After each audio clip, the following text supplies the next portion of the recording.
Win or go home. It's playoff time. Friday night football at Ashe County High School between the host Ashe County Huskies and the visiting Warriors of West Caldwell.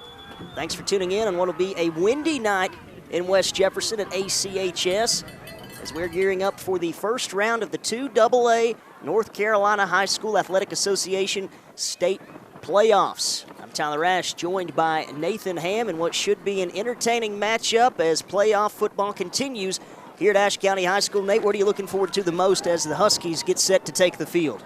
Well, two old rivals back in the day. They both used to be in the Mountain Valley Conference, and West Caldwell playing one of the tougher 2A conferences in the state.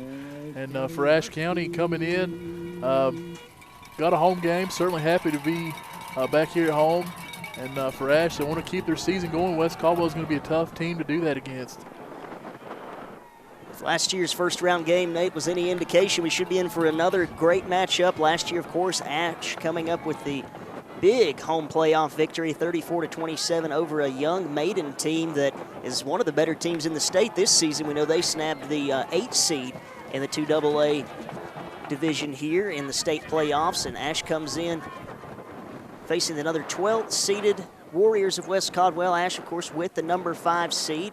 They were tied for second place in the conference and got the top overall seed for the 2A schools in the Mountain Valley Conference. Finished up with the 5-2 conference record, which tied them with Starmount and, of course, Wilkes Central. And Nate, really impressed by East Wilkes just running the table all season long. Yeah, I expect to see East Wilkes have a nice little playoff run. I think a lot of teams maybe didn't believe in them earlier in the year, but at this point, I think finishing undefeated, beating the good teams the way they did, they're certainly going to be a force to reckon with. As we get set here for the kickoff, you can hear the wind whipping. And I tell you what, it's going to be a gusty one tonight. We're going to see wind gusts 30, 40, maybe even 50 miles per hour as we are in a wind advisory here in the high country. We'll see how that affects the gameplay tonight. As we're getting set, the teams are lined up to kick this one off. Ashe will receive the opening kick. There's the whistle. Zach Clay on to kick this one off for the visiting Warriors in the white jerseys.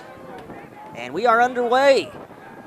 It's a good high kick. Will be fielded just outside of the 10-yard line. Trying to make some moves. There's Judd Price out across the 35 and the 40 before he's going to be forced out of bounds. And a great start there, field position-wise, for the Ashe County Huskies, Nate. Yeah, nice little return, and it'll set up the Husky offense with some much-needed good field position. And before we get our first playoff from scrimmage, we'd like to thank our communications partner, been with us all season long, Carolina West Wireless, reminding you that 4G LTE is here. So the Huskies come out onto the field with this air raid offense. See if the weather plays a toll. First down and 10 to start things off. Ball on their own 43-yard line. As we mentioned, some great field position for the Huskies. Ellis line his men up, 4 wide set. Joined by Sky Sullivan in the backfield. Quickly going to the air. Throws a nice pass that is caught there by Judd Price. Makes a couple of moves and gets it quickly into Warrior territory. Not a bad start for the Huskies offensively. Yeah, one quick play and already West Caldwell territory. Just the start Ashe was looking for. We'll take a look now at the Ashe County Ford keys to tonight's football game, Nate. I think we can say these are going to be some big factors in tonight. Of course, for the Huskies, going to have to finish those drives converting in red zone territory. The weather's going to play a big factor. And, of course, Nate, for that defense, limiting the big plays. Yeah, that's always a problem. At least we've seen at times this year, Ashe giving up a couple of big plays that really change a whole ball game. For the most part, the defense has been solid, but there's just been one play here or there pretty much every game that's giving the Huskies some fits. And they'll wind the clock back. It'll be 1st and 5 after the penalty there. Jumping off sides on the defensive line for the Warriors of West Caldwell. 4 wide set. Ellis hands this one off. There's Sullivan, able to make one guy miss, then will be gang tackled just inside the 40 down to the 38-yard line. He's going to be about a yard or so shy of a first down. We'll call it 2nd down and 1 for the Huskies. And, of course, Nate, we talk about maybe the biggest factor of them all tonight, of course, with the pass-happy, air raid attack from the Huskies, this wind and Mother Nature tonight. Oh, absolutely. Colin Ellis has a really good arm, but it's tough for, even NFL quarterbacks to throw in winds like this. It's not going to be easy at all. There we see a toss out to Sullivan that is caught, but he is going to be tackled immediately. And a nice job on the stop that time from number 20. That is Tay Dula, a sophomore, coming up and making the stop. Nate, it seems there's always been a lot of Dulas at West Caldwell. Yeah, lots of good athletes come from that lineage. So that's going to bring up a third, and we'll call it a little over a yard for the Ashe County Huskies. See if they can keep this early drive going on their first offensive possession of the night. Ellis just going to lower his head, keeping himself fighting for it. He's going to be close. Down right around the marker as he gets it down to the 37. Was it enough to get the first?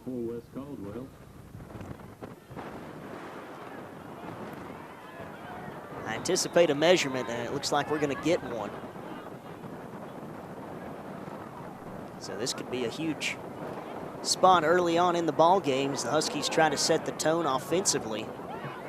And we are going to get a measurement out on the field on the far sideline as they stretch the chains out.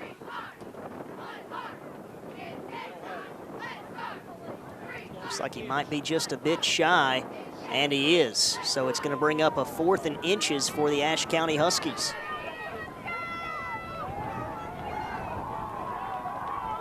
And before we set things back up, we'll take a look.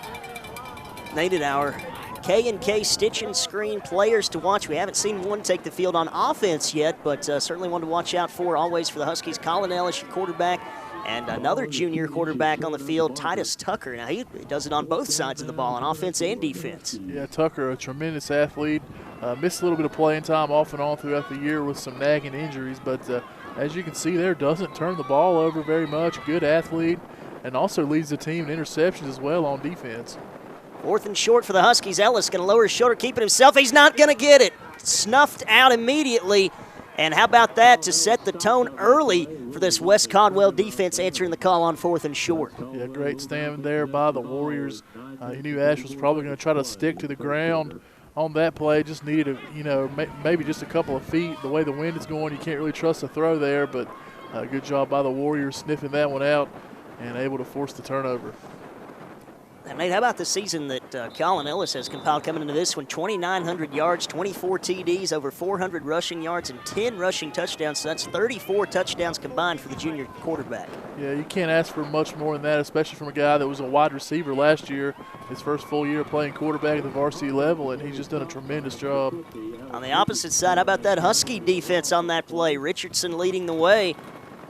And we saw Sam Henson helping out the cause. Loss of about 2, bring up 2nd down and 12.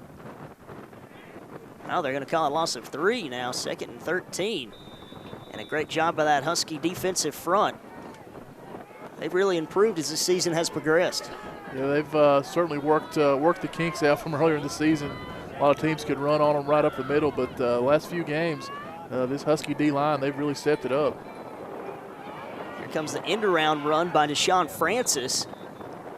He's going to fight forward, gets about 5 yards, just past the original line of scrimmage. That'll bring up 3rd down and 9, so a quick 3rd and long situation facing the Warriors. And Nate, what are we going to see from them on offense here as the game progresses? Well, you'll certainly see a little bit of run and pass. They can do both. They like to mix it up on you pretty quick. They like to spread it out.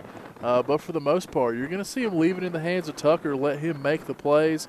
They do have a couple of really strong tailbacks as well, but for the most part, they're going to let Tucker kind of call the game out there and see where he wants to go with the football. He's going to go to the air on 3rd and long pass, left it a bit too much in front of his man. Intended target that time for Taylor Kunkel. And that's going to bring up a 4th and long situation. Got to think they're going to go to a punt here as they bring on the kicking unit. So the Husky defense answers the call, and a quick 3 and out is going to be forced by this Husky D.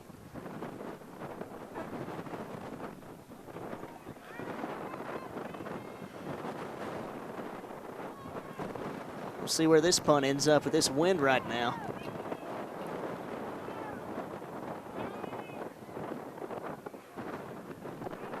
It's a high kick. It's going to go well off to the far sideline, though. Bounces and almost ends up into the stands.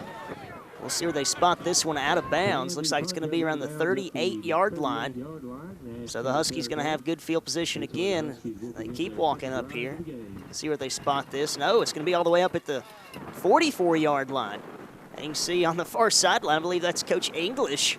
He's not too happy with that spot.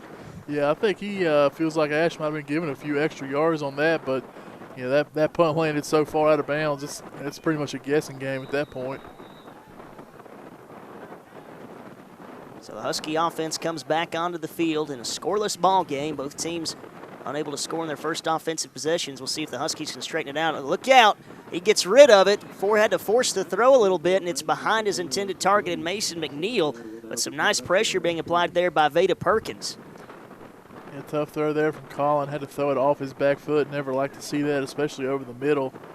But they're able to avoid any miscue on that play and go on to second down.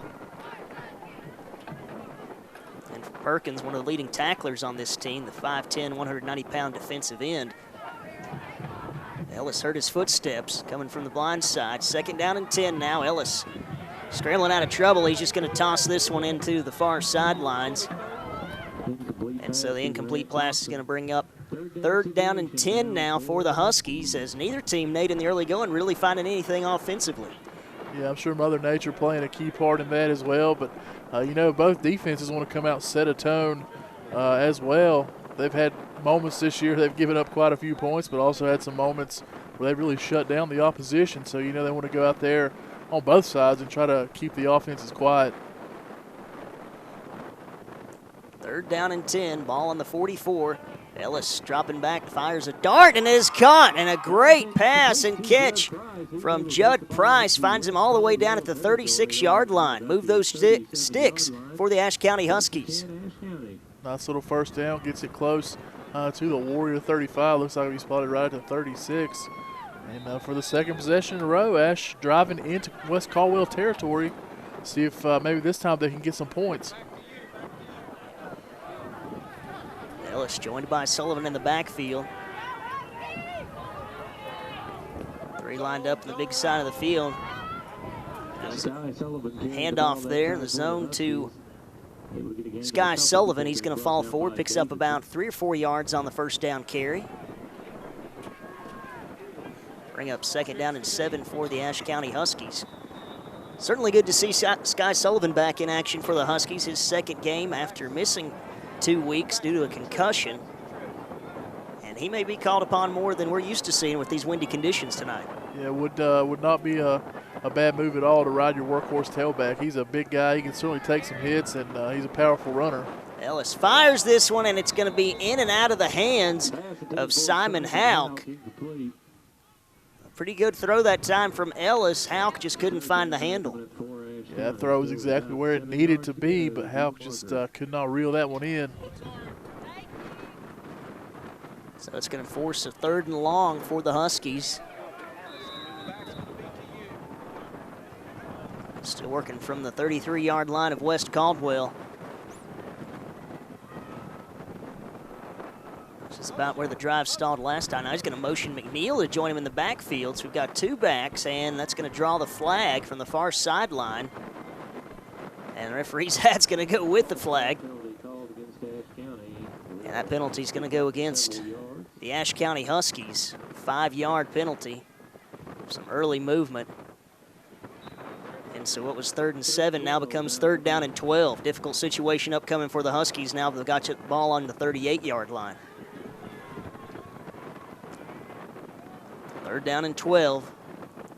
Ellis looking to go to the air, staring his man down all the way, and he finds Judd Price, 10-5, high stepping into the end zone, touchdown Huskies. Perfect route and throw there from the quarterback. Great job by Ashe, able to cap off this drive, get this one into the end zone, and give themselves an early lead. So the price is right. Ellis hooks up with his junior wide receiver for the first points of the night. The Huskies strike first as we look at that one. On the Mountain Outfitters replay, you said it, Nate, a great route ran that time by Price, and how about that throw from Ellis? Yeah, that's exactly what you want to look for there, especially in the windy conditions. absolute dart over the middle, and Price reels that one in. And the Warriors, they're going to be in an early hole. And how about that one? Partially blocked, no good on the extra point from Kendall Richardson. So the Huskies will have to settle for 6, but the damage has been done. How about that drive there, Nate, as we look at that one on the Ashe County Ford drive to the end zone? Yeah, 6 plays, 56 yards. And, of course, the nice touchdown throw there from Ellis to Judd Price to finish off that drive and give the Huskies an early lead. And now we'll see if the defense can go out here and maybe shut West Caldwell down and get the ball right back for this offense. They've certainly gotten into a little bit of a rhythm here, even with the windy conditions. We've seen a couple of really nice throws and working in Sky Sullivan as well. So it's been a nice first quarter so far for the Huskies. So Ashe got to be feeling pretty good. An early 6-0 lead in the first period of play tonight. Last year we saw them get out to a quick jump start offensively against Maiden as well, and were able to hang on at the end in what was a wire-to-wire ball game. We saw Maiden drive it all the way down, an incomplete pass as time expired near the goal line. Was how that one finished up, and was the difference there. Just a drop pass away from potentially forcing an overtime here at Ashe County High School. But I tell you what, Nate, the windy conditions tonight, it was what, less than 20 degrees last year for the game. Huskies having a hard time getting some nice weather here for playoff football. Yeah, but also on the flip side of that, you like to bring some of these teams off the mountain up here and have a true home field advantage. And here they're going to toss it back to one of the deep return men, and man, he pays the price out at the 30-yard line. Met hard was Elijah Brooks by a gang of Husky tacklers.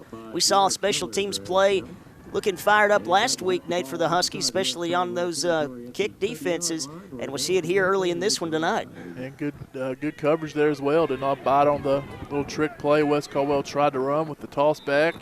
Huskies saw it all the way and made the tackle. 1st and 10 from the 30 to begin this drive for the Warriors of West Caldwell. Looking to answer the call after the Huskies set the tone with an early touchdown. Here's a swing pass, and man, how about those quick feet from Deshaun Francis. He's going to end up getting about 6-7 yards on that play, but right away you can see the athletic ability on the edge.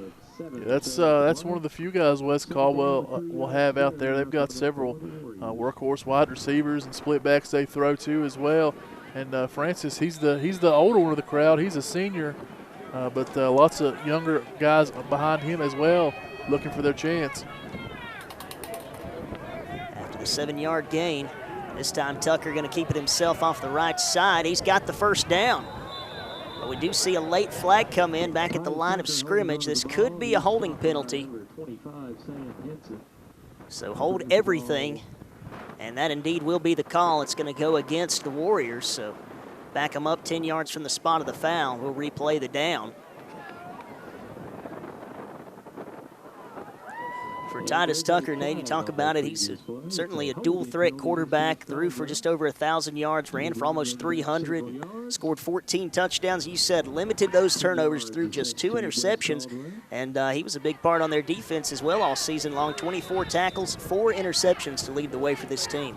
Yeah, he's certainly a true dual-threat athlete out there, and put up some good numbers against some really good teams in that conference. We haven't even touched on, we've touched on Maine a little bit, but haven't even talked about, East Lincoln, Lincolnton, Newton Conover also in that conference as well. So West Caldwell, they've played a tough schedule pretty much from the first week of the year. 2nd down and 13 after the penalty. As Tucker looks to go to the air, going to be flushed out of the pocket. Spinning his way around, throws it off his back foot into his home team side of things. So it'll go down as an incomplete pass. Quickly, they're going to be in the hole here again on 3rd down, Nate, just what the Huskies like on defense. 3rd and 13 upcoming. Yeah, Huskies able to force them back pretty far once again. See if they can make a stand on 3rd down and get off the field. Josh Hamilton, number 77, in pursuit that time. Able to get Tucker on the move out of the pocket. Forces him to throw that one into the sidelines. Ball backed up to the 27, 3rd down and 13. Spreading things out. We're going to see very similar sets offensively from these teams. They like to spread things out on offense. Tucker going to keep it himself. How about that quick burst? Got the first down and then some. He's off to the races. 40. Can Sam Hudler catch him? 20, 10, 5, touchdown, Warriors. And how about that run on 3rd and 13? Yeah, that's a backbreaker there for the Huskies. Looked like West Caldwell willing to run the ball and just maybe end up punting it, but Tucker finds a seam and took that one to the house. And a great job up front as we look at that one on the Mountain Outfitters replay. Great blocking, and, man, that speed. He finds that open field. And it's adios for Mr. Tucker. 73-yard touchdown run. The Huskies can't find a stop. Now the extra point upcoming, tied up at 6 now, pending the extra point. It's a good snap, good hold. The kick is up and just squeaks it inside the right upright. It is good. So now West Caldwell takes the lead after the extra point by Zach Clay. 7-6 as we look at that drive summary. Presented by Ashe County Ford. 3 plays, 70 yards, Nate. Of course, the big one there at the end. Yeah, 73-yard touchdown run from Tucker.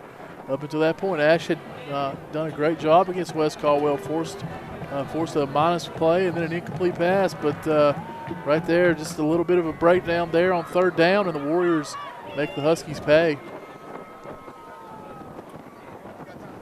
So the big play burns the Huskies as they lose the lead early in this contest. Still a lot of time left, though. Find themselves down by 1, 7-6, as you see it on the Miller Insurance scoreboard. Certainly was one of the players to watch, as we mentioned, Titus Tucker, and showing it off there, Nate. That was great speed. It's hard to find too many guys who can outrun Sam Hudler in a foot race like that. Yeah, the Huskies really have some good secondary speed and some good overall speed on the team, but Tucker, just a different gear there than what the Huskies have seen, at least in the last couple of weeks. Just a lot of speed from that young man. Zach Clay on to kick this one away. Going to have a holder out there as well.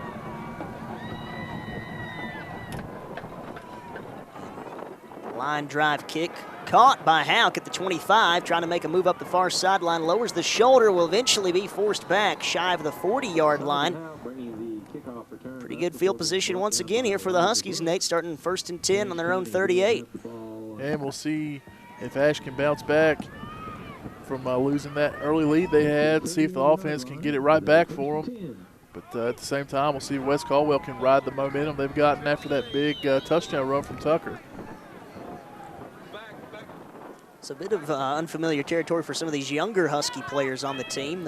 Any early game jitters, you think, here from the Huskies standpoint? Yeah, there definitely could be, especially knowing that if you lose, your season's over. And for a lot of these guys, they don't want it to end like this.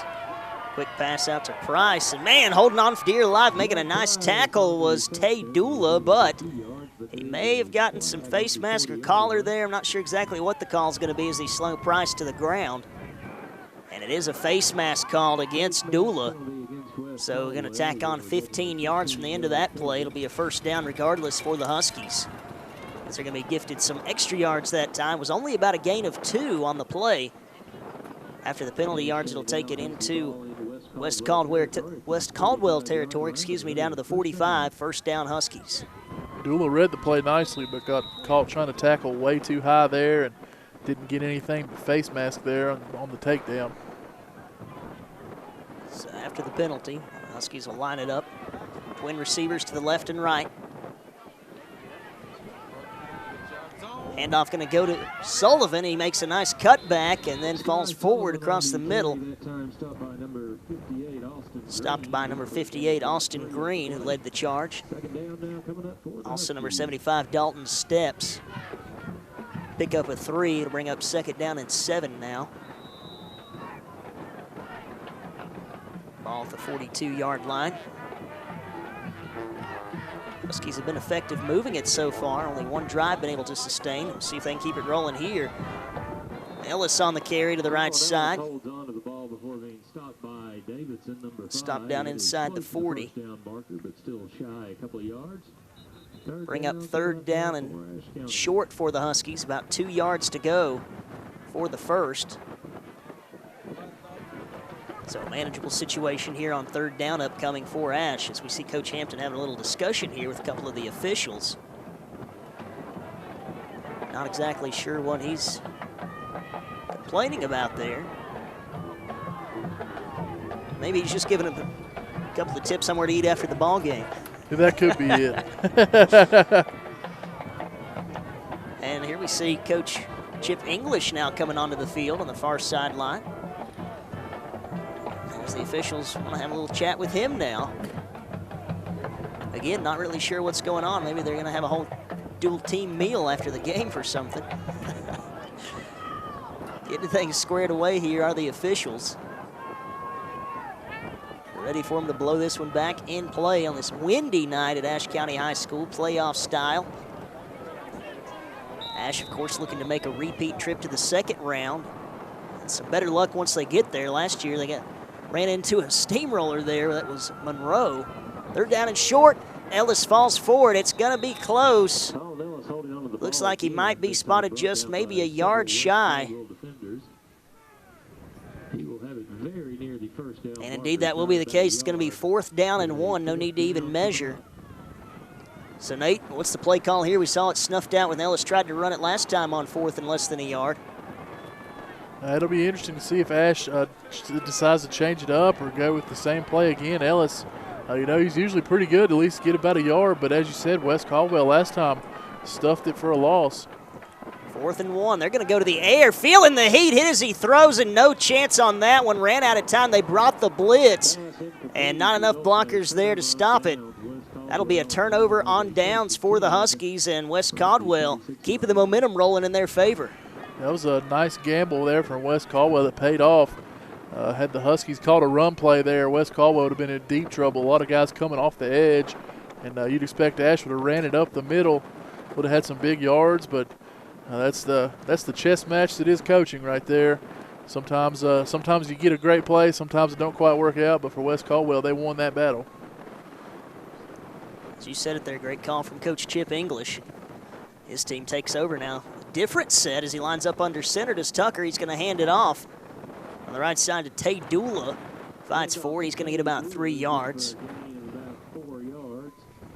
Bring up 2nd down and 7. So another interesting offensive set here to deal with now if you're Coach Hampton. We throw a little kink in the game plan. They're going to go with this set again.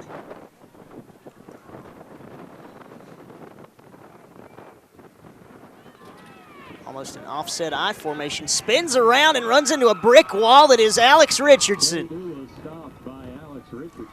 Tay Dula nowhere to go that time, and Richardson read that play to perfection, answered the call, and knocked him back for a loss on the play.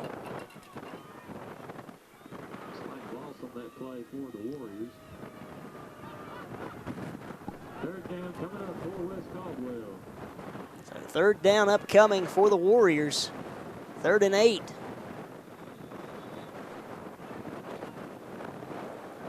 Ball on the 38-yard line. Can the Huskies get a stop on 3rd and long, or can West Caldwell burn them again? Spreading it out now in the shotgun set. Tucker, play action, goes for the screen play, and it's not there. Can't hang on to it, can Dula, and it'll bring up a 4th and long, and it looks like it's going to be another punting situation for West Caldwell. And another good stand by the Huskies. Seen that a couple of times tonight. Of course, they wish they could have that 3rd down play from the last possession back. But this is the 2nd time the Huskies have pretty much just shut this offense down. Well, they're lining up as if they're going to go for it on 4th and long. They just do a short kick there. And that punt will go out of bounds. The wind carried that one away. And the punt will go out of bounds. This one, pretty good punt, all things considered, with the windy conditions. They'll say it went out of bounds at the 31-yard line of Ashe. So the Huskies come back on 1st and 10. And again, Nate, every time they've had the ball, they've started outside of their own 30-yard line. Yeah, the Huskies have at least made them pay one time, but you'd like to see them make them pay at least a couple of times here. But some key 4th down stops from West Caldwell. Got to give credit to that defense. They've been up to the challenge so far against this air raid attack. Neither defense conceding much in this opening quarter as Ellis goes to the air, throws it as he's hit, and it's picked off. Coming back the other way, looks like a pick 6, and there he'll take it 10-5 and touchdown. for West Caldwell. But hang on, we do have a penalty marker down on the field. Tykees Davidson got in the way of that one. How about that pressure again from the Warriors? Yeah, West Caldwell not afraid to bring some extra blitzers at all. And unfortunately for Ashe, looks like Mason McNeil having a hard time getting up off the field. And we'll see what the flag is. Could have something to do with why he's down. Looks like he's certainly in pain. Yeah, I believe it was Titus Tucker there, kind of unloaded the boom on a block after the interception. And McNeil, as you said, unfortunately he took the hit there and slow to get up. And saw him crawling there on the field. Now he's down on his back as the trainer tends to him, Adam Elliott. And Coach Hampton on there to check on his star senior receiver as well. This could be a huge blow for the Ashe County Huskies. Nate, kind of reminiscent to how things cranked up last year. We know Colin Ellis suffered a concussion in the first quarter against Maiden. Yeah, certainly you don't like to see anybody down, but it hurts even more so when it's such a key player like Mason McNeil. But definitely not looking good. He's not really trying to move much right now, maybe trying to gather himself, but you know, with how concussions are, especially in football, they're going to play it extra cautious out there.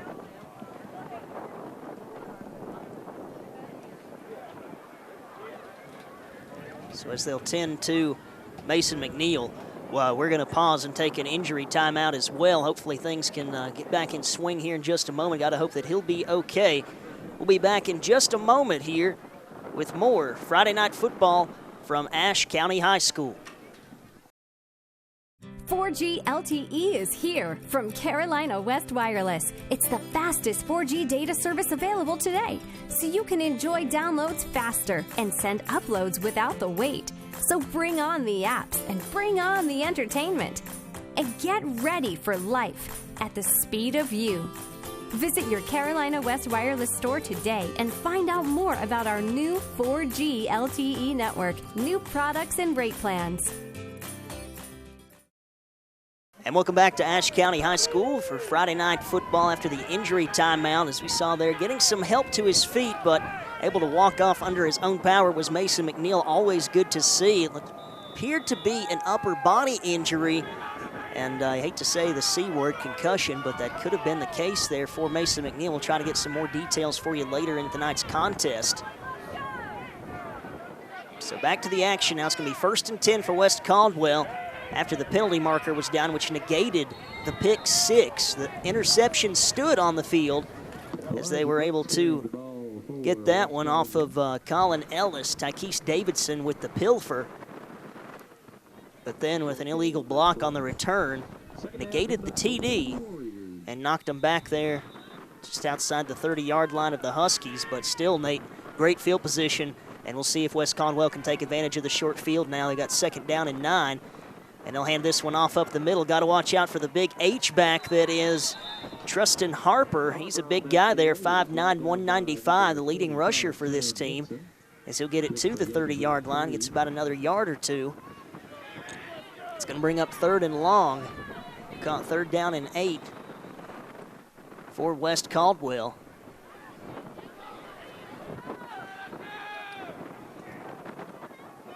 We'll see if the Huskies can make a stand. It would really be a key stop here for Ashe County. Of course, you got to think it's 4-down territory for the Warriors, as we'll see Tucker get in the signal call from the far sideline. 4 wide set. Harper joining him in the backfield. Gets the snap off, coming to the near side. Barely get that snap off in time before the play clock expires. Look at this, switching fields is Tucker. Oh, but he is met across the middle. Joining in on that action was Luis Ramos. Only gets about another yard or so, and it's going to bring up 4th down and about 6 to go. It was a nice job by the Huskies not over-pursuing that play, not just leaving the other side of the field wide open. Good job by Ashe keeping their lanes on that one. Tucker had nowhere to go, cutting that one back. Yeah, you said it. Nice job staying at home, being very disciplined on that Husky defense. So 4th down and 6 upcoming. As we'll see, the Warriors go for it. 4 wide set. Harper in the backfield. And Tucker going to keep it himself, dancing off to the right, out of the grasp of Luis Ramos, but no more. He can't get away, and that's going to be a huge stop by the Ashe County defense. Good job there, Ben Brown and Garrett Miller shutting that down on the outside. And the Warriors get a little taste of their own medicine there, getting stuffed on a 4th down. Yeah, a little bit of return to sender there. Ashe County Huskies taking it on the chin a couple of times earlier, stopped on 4th down situations, and now giving it payback to the Warriors of West Caldwell. So the Huskies hold their ground defensively as they snuff them out on 4th down, unable to convert on the short field are the Warriors. So Ashe takes over 1st and 10 on their own 30-yard line. Here's the handoff to Sullivan, looking to get off to that left side. Finds some daylight, and he's going to pick up about 5-6 yards, but we see a late flag come into the picture on the tail end of that play. So we'll see who this one's going to go against. It was thrown past the line of scrimmage, and that looks like it's going to be against West Caldwell. Still waiting on official signal. And a personal foul and a face mask coming in on the end of that play. So it's going to be in favor of the Ashe County Huskies. Second time tonight, Nate, we've seen these West Caldwell defenders going with the high tacklers, getting some face mask. Yeah, Coach English can't be happy with that. Coaches teach that in practice all the time. Got to hit lower on ball carriers. And definitely when you get those hands up high, there's a great chance you're going to catch a horse collar or a face mask or something. Those are going to be big penalties. 1st and 10 for the Huskies now, as after the penalty marks it all the way to the 47-yard line, 48. We won't get off any more plays here in this opening quarter. Tightly contested ball game, as close as you can get. 7-6 is the score. Huskies coming up just short after the first quarter, but they are threatening here as we close the first quarter of play. 7-6 from Ashe County High School. Stay tuned for more Friday Night Football playoff style on Sky Zone Sports, on Sky Zone HD, Channel 1.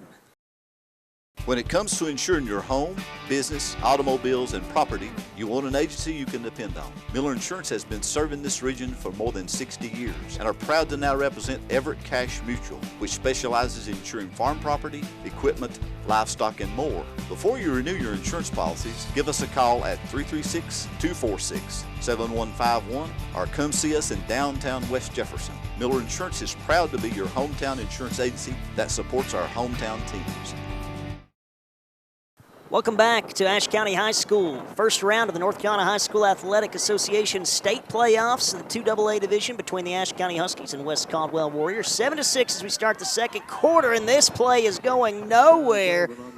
Trying to get it to Sky Sullivan on the carry to the left side, and West Caldwell's having none of it. Leading the charge that time was Taylor Kunkel, junior outside linebacker, making a great stop. And that forces Ashe back in their own side of the 50 to the 49. Loss of about 3 yards on that play.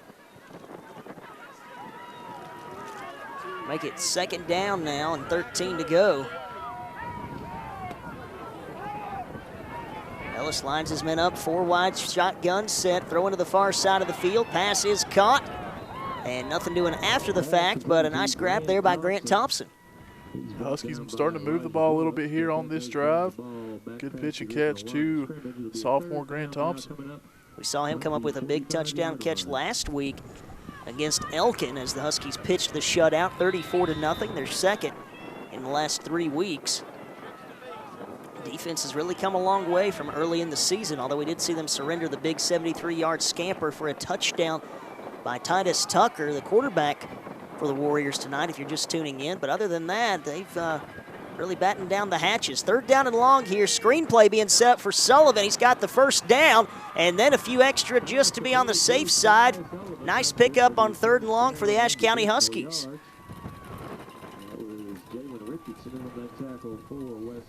Fresh set of downs to work with now for Purple and Silver Huskies. Down inside the 35 to the 33-yard line on the right hash. What are you liking so far for this Ashe County team, Nate? Especially on this drive, a nice little drive without Mason out there. Certainly going to be a tough loss if he can't come back. But Ashe right now showing no ill effects on that offense.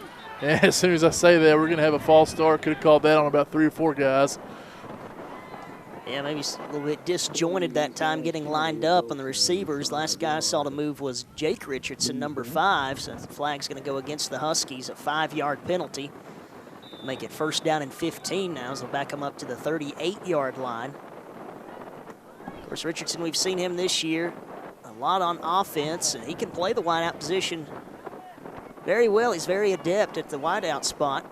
He's got some big shoes to fill, though, here with Mason McNeil absent. We'll see how the Huskies compensate for his loss right now. Not sure if we'll be seeing him returning to action tonight or not, as this pass falls incomplete. He's looking for Grant Thompson on the near sideline. A little off the mark that time. That'll be 2nd down and 15. We did see Ellis cough up the ball there in the first quarter as he was hit and forced to throw across the middle. It was intercepted. Pick 6, although the touchdown did not stand after the penalty, which was an illegal block against Mason McNeil and what took him out of the ball game up until this point. Since then, Ellis ducks out of trouble. Still trying to look downfield to throw. He's going to tuck and run now. Man, look at these wheels from the quarterback. He's nearly got the first down inside the 25. A nice job there by Ellis, just making guys miss and doing a lot of that work on his own. Nice gainer for the Huskies. That'll certainly make up for that, a lot of that penalty yardage. We see a West Caldwell player slow to his feet. That's number 36, Jalen Richardson. Not sure exactly what happened on the tail end of that play for the freshman middle linebacker. Hopefully he'll be all right. It's going to be 3rd down and 2 to go for the Huskies after a great run. Pickup of 13 yards by Colin Ellis, shifty ball carrier. We know his moves when he's in open field, and showed it off there, his great elusiveness. And nearly came up with a first down here and puts the Huskies in great position on 3rd and 2 from the 25-yard line of West Caldwell. Ellis takes the snap, going to keep it himself. He's got the first and plows his way forward down inside the 20 into red zone territory once again are the Huskies. Got to see the Huskies cap this off with points. We've seen them get stymied before in the past, but on this series, they've really got to get into the end zone, especially against a good, solid playoff team. 1st and 10, ball right on the 20-yard line, as Ashe County is in red zone territory once again tonight. Looking for points on this trip as they find themselves down early in this ball game, just by a point, 7-6. The only difference in tonight's contest is an extra point.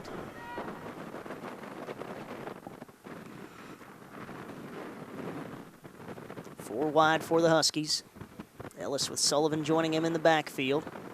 Fire into the near side and just out in front, led his man a bit too much, was looking in the way of Simon Houck. Go down as an incompletion. Ball still at the 20, where it'll bring up 2nd down and 10 now for the Ashe County Huskies.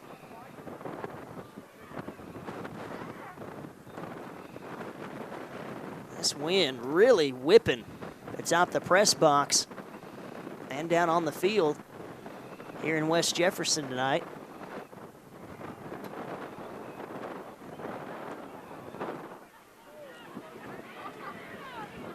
Really making things difficult here in the passing game for the Huskies. Ellis going to the air once again, this time in and out of the hands. Can't fault the wind on that one. Simon Houck just drops it, and he would love to have another crack at that ball.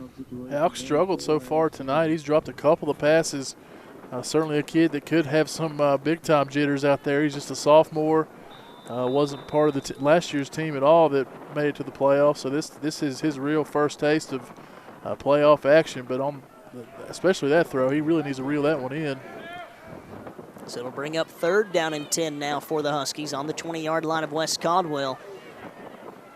Really need to get some points here as Ellis fires it down the middle, and another dropped pass. Richardson had it and couldn't find the handle. Should have been 6 for the Huskies. Instead, it's going to be 4th and 10.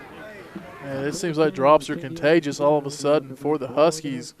We've seen that's the 2nd one in a row, just a big key drop, and at least the 3rd or 4th one tonight we've seen. This Husky offense really needs to figure something out, try to hang on to that football. Yeah, put a little stick 'em on the gloves or something on the sideline here if you're Coach Hampton. As we have a timeout called on the field.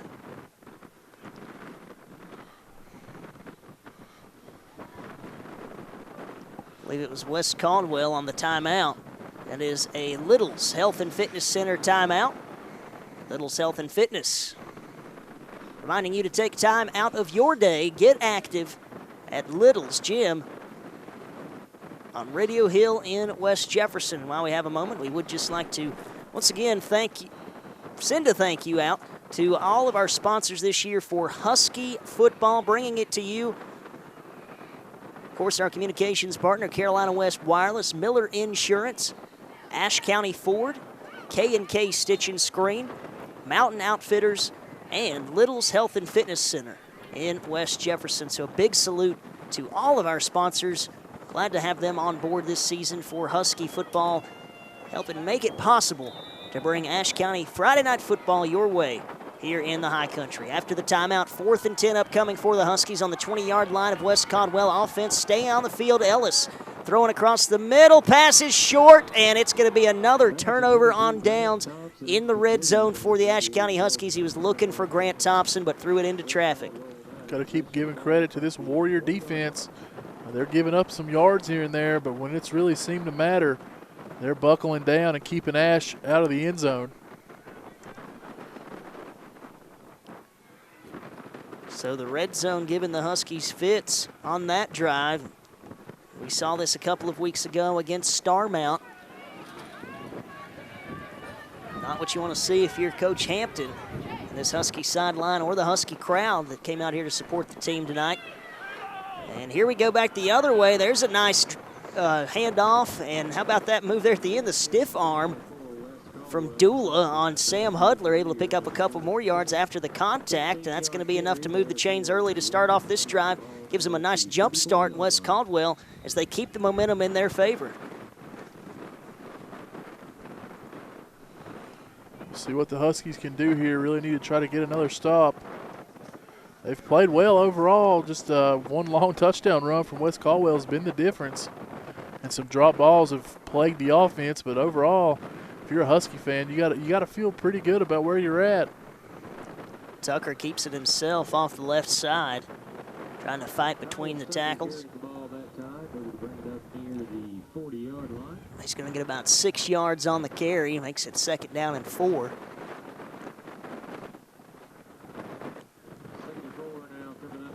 In a 7-6 ball game. West Caldwell's leading by the slimmest of margins. Ball on the 40-yard line. A little bit of a misdirection handoff there.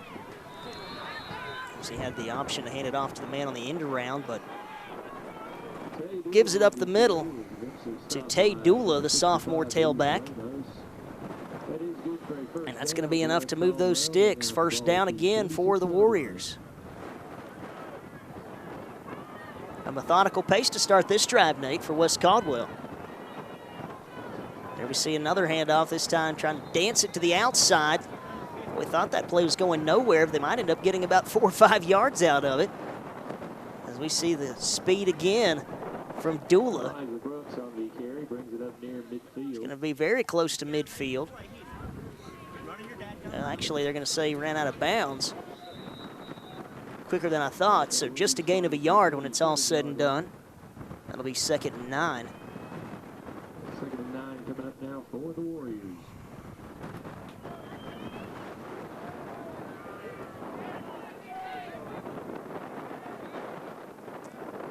Tight formation here, under center. Play action, delay handoff, trying to bounce it around to the left side. Nothing really doing for Elijah Brooks, able to fall forward near the 50, gets another 2 or 3 yards. Huskies holding strong right now. Yeah, Elijah Brooks, another quick, shifty weapon that the West Caldwell has at their disposal. Listed at 5'7", 135 pounds, certainly not a big kid, but he's been able to get to the edge a couple of times. Not a lot of yards, but he's getting there. So it'll be 3rd down and about 6 yards to go for the first for West Caldwell. And it looks like Coach English may burn a timeout. And indeed he will. So he'll quickly burn his 2nd TO on this drive. It is another Little's Health and Fitness Center timeout. Again, Little's Health and Fitness in West Jefferson reminding you to take time out of your day, get active at Little's in West Jefferson. So as we take a look once again at the schedule this year, Nate, for the Ashe County Huskies. Of course, it's been a long road to get here. They've had some tough ones along the way, but the big key about that, if you look at the scores there, a lot of improvement from week 1 to where we are now for this Husky squad. Yeah, absolutely. You dropped 3 straight games like that. The North Surrey game was a tough one on the road, but then to come home and really get overpowered by Watauga and High Brighton. A lot of people thought it might be a long season, but then the Huskies bounced back against a decent 4A school in Alexander Central and then got into conference play and really just took care of business. The East Wilkes game blew a late lead, and Starmount, they just seem to have our number every year. But, other than those 2 games, Ashe took care of business through the Mountain Valley schedule. 3rd and 6. They're going to go to the air. Pass is caught right at the first down marker by Deshaun Francis before he is forced back. How about that little toss throw from Titus Tucker? I haven't seen him go to the air much, but may have a first down here on that throw. And it looks like from the spot there, he's going to have plenty of distance to get the first. But we do see a penalty marker down.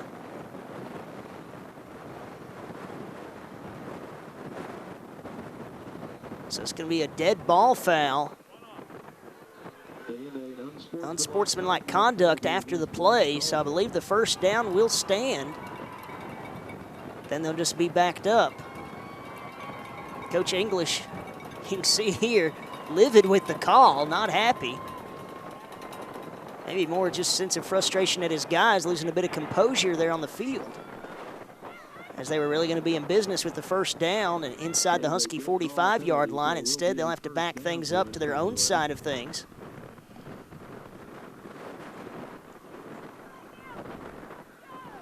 As we'll switch fields back to their own 42-yard line, where it will be first down and 10.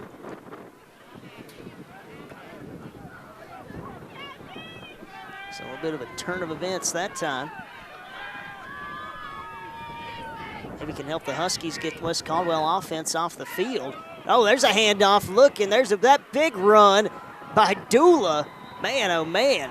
Lowers his shoulder. He's looking for the contact on the end of that run. Yeah, he had no fear of anything on that play, but once again, we've got a flag down, and based on the West Caldwell players reacting, it looks like it's going to be on them again. So the handoff went to Dula, but the big gain will be negated as we see another penalty marker down. As you mentioned, it's going to be a holding penalty against West Caldwell.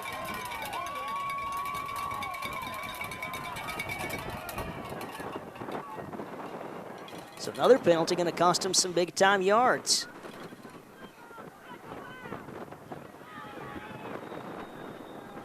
This will cost him 5 from the previous spot, so it'll be 1st and 15 now for West Caldwell. Warriors leading this 7-6 contest in the second period. Tough spot here, though. 1st and 15 now as they look to keep this drive going.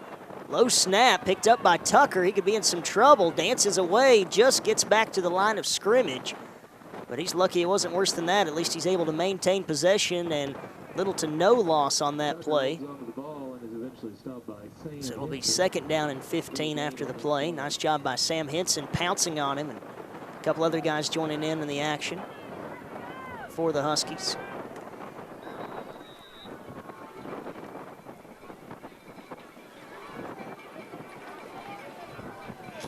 As you know, this Husky defense would love nothing more than to get West Caldwell on off of the field. Even force a turnover here would be great. If you're Ashe County, spread set, going to the air again, and that pass, no, in and out of the hands to the falling down target, Taylor Kunkel. Just not able to reel that one in, so it's going to be 3rd and 15 now for West Caldwell. Right where you want to have them if you're Ashe County. Yeah, Huskies got them forced back deep. Of course, we saw earlier in the game on a 3rd and 13, gave up a big touchdown run. Huskies need to avoid that once again, just get a stop and get off the field. was a very similar situation. This time, West Caldwell from their own 38. 3rd down and 15. See what Coach English draws up for this spread offense. Ashe bringing the blitz. Throwing off his back foot deep downfield. Wide open, though, is his target, and it's caught by Brooks. Man, oh man, what a throw by Tucker off of his back foot. I think he just heaved that one in desperation, and he's able to hook up with Elijah Brooks, the sophomore tailback. Yeah, that throw right on the money from Tucker. That's a backbreaker there. Another huge play from West Caldwell on 3rd down. As you said, that is killer for the Ashe County Huskies. You force them into a 3rd and very long again, 3rd and 15 to be exact, and then you give up, what, about a 40, 50-yard pass play, and that's got West Caldwell in business in your red zone now. 1st and 10 on the 18-yard line. Handoff goes to Dula. Not much doing there, so he's going to be gang tackled after a pickup of maybe a couple of yards. Luis Ramos leading the charge for the Huskies on that defensive stop. And we'll call it a pickup of 2, so 2nd and 8. But wow, what a throw from Tucker off of his back foot. That shows you the arm strength that kid has. Yeah, and especially with these winds, the way this weather is, that's just a super impressive throw. You just can't say enough about that toss. 2nd and 8. The Huskies 16. Tucker hanging on to it himself, fights forward to get right around the 15-yard line, and that's about it. Slim pickings on that play, as he'll just gain around a yard. So it's going to bring up 3rd down and 7. Needing to get down to the 8-yard line to keep this drive rolling. Of course, you know it's 4-down territory for the Warriors. Knowing you got 2 plays to get 7 yards for Coach English, what are you drawing up for your offense? I tell you, they've really had success going through the air and on the ground. They've really got the Huskies kind of guessing at this point. Wouldn't be surprised to see them do either one. I would say they'll definitely leave the ball in Tucker's hands, see what he wants to draw up out there. And Coach English going to burn another timeout with his team on 3rd and 7 upcoming. It is another Little's Health and Fitness Center timeout. Rolling along here in the 2nd quarter of a 7-6 ball game. But Nate, the Huskies going to have to come up with some answers on defense. West Caldwell threatening inside their red zone territory. Huskies have to figure a way to get off the field on 3rd down. This is another chance for them to do that.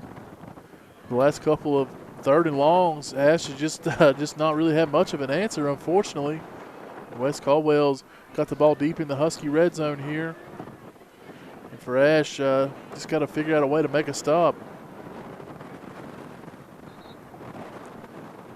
So the ball is on the 15-yard line, 3rd and 7.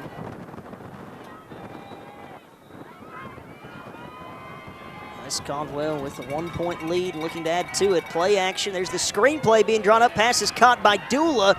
Fights his way down inside the 10. Looks like he's going to be stopped just shy of the 1st down mark, however.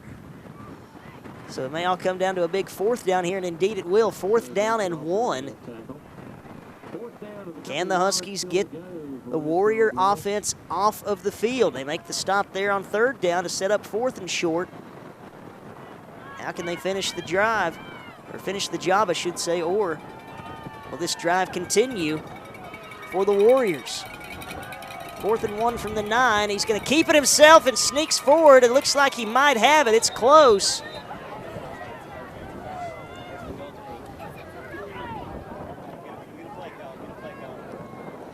But how about that job by Tucker there, Nate, going under center at last second and getting the 1st down. There's the signal.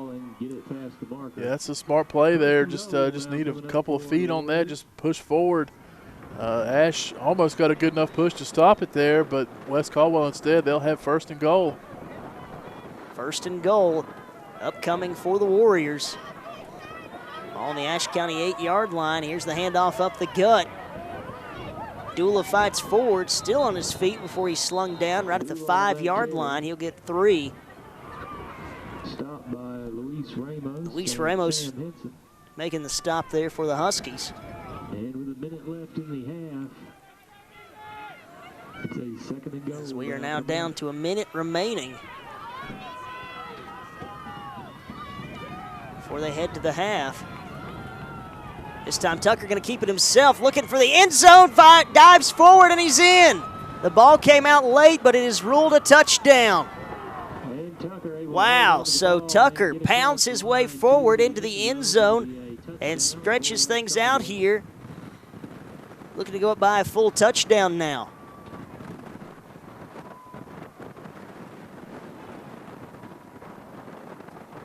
So the drive is capped off by about a 5-yard run by Titus Tucker. It's his second rushing touchdown of the night. Extra point upcoming. Good snap, good hold. Kick is low and going to be blocked down. No good. So they'll have to settle for the 6, but the damage is done on their side. They stretch it out to a 7-point ball game as they lead it 13-6. Now we'll check out that Ashe County Ford drive to the end zone. A backbreaker there for Ashe County Husky defense. Yeah, that's a long drive right there. Some good clock management there from West Caldwell, able to punch it in late, not leave Ashe much time at all, but 16 plays, 80 yards. And Tucker caps it off again with a 5-yard run. And Tucker really looking like a true workhorse running back out there at the quarterback position, something you really like to have a nice dual threat weapon. West Caldwell certainly has it. Yeah, they certainly do. And talk about the offensive numbers. We don't have his stats yet for this one, but Nate, just those 2 rushing touchdowns alone has him 78 yards. Yeah, he's had a really nice opening half. Ashe struggling just a little bit on defense, especially on those third down plays, but a really close game still. Huskies, hopefully nothing to hang their head about out there. They've got plenty of time left in this game, just down a touchdown. But their offense got to figure out something against the Warriors. They've stopped them, turned them over on downs at least twice, maybe 3 times. But nonetheless, West Caldwell, a good half of football all around. And it'll be just a squib kick up the middle. Takes a good roll, and Simon Howe can't find the handle. He'll have to go back and scoop it up at his own 10, trying to recover, and it's not going to happen. He's tripped up inside his own 10-yard line. And how about that play on the special teams there? I believe that was Jacadis Hendricks making the stop. Good coverage there from the Warriors, and Howe just a little lapse in concentration there, but was at least with it enough to go back and pick that up as a live football. Tough starting field position here for Ashe. Wouldn't be surprised to see them run this thing out and go to the half. Yeah, starting inside your own 10 with less than a minute to go. Trailing in this contest. Don't want things to get any worse, and they will take the handoff there to Sky Sullivan up the middle. He'll get out just to the 10-yard line, so picks up about a yard. We'll see if the Huskies get off another play before the half. He'll say got it out to the 11-yard line, picked up a pair.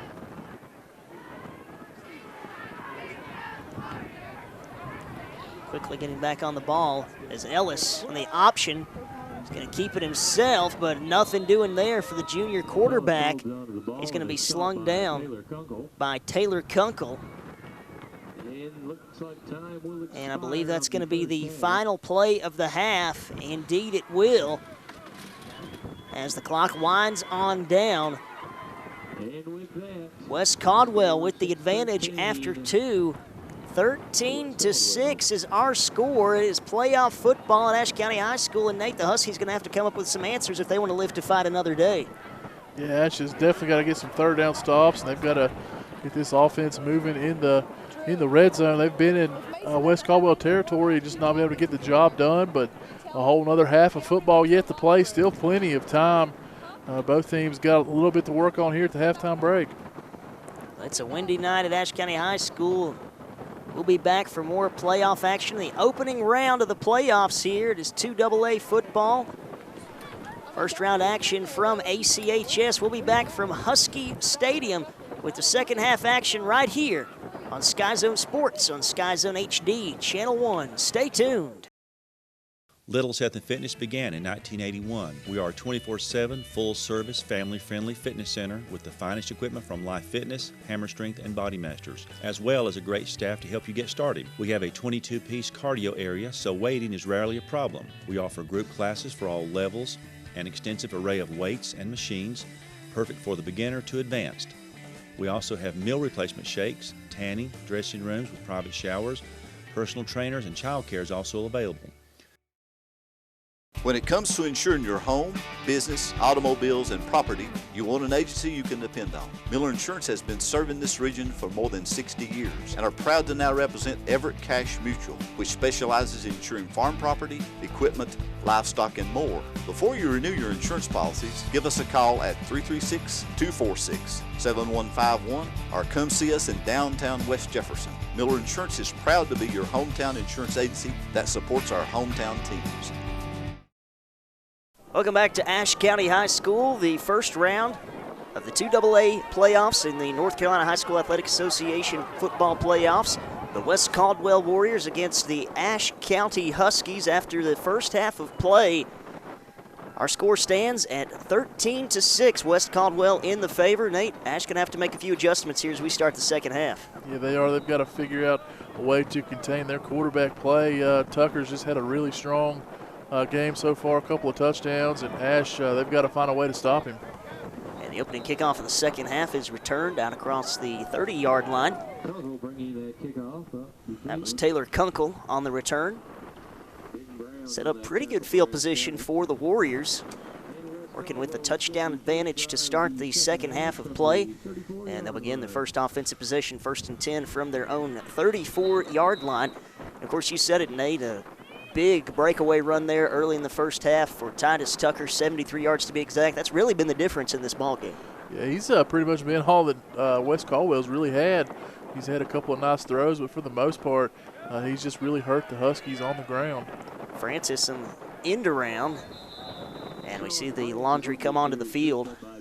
So a quick flag on the first play from scrimmage. See if that's a hold on the outside, and indeed that is the call, so it'll be a 10-yard penalty. We'll redo the down. Of course, Huskies appears going to be going forward in this contest without the services of All-State receiver Mason McNeil, who was injured, and the believed injury is a concussion, unfortunately, for Mason McNeil, and we talked about it before, a little bit of bad luck for the Huskies, Nate, in the first round of the playoffs. Last year, of course, Colin Ellis going down. This year, Mason McNeil in a similar fashion. Yeah, especially when you run the air raid offense. It's tough to lose key receivers, and for the second year in a row, it looks like Ashe is going to have to battle back without one of its top weapons. Tucker looking to go to the air. Now he's going to run for it. Out across the 30, the 35, and he's going to be forced out of bounds, and a nice run there. Gets him past the original line of scrimmage by about 4 or 5 yards.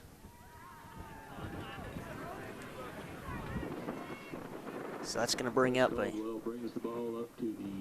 second down. About 6 yards to go for the first. So a nice gain there by Tucker after the penalty yards. He more than makes up for it,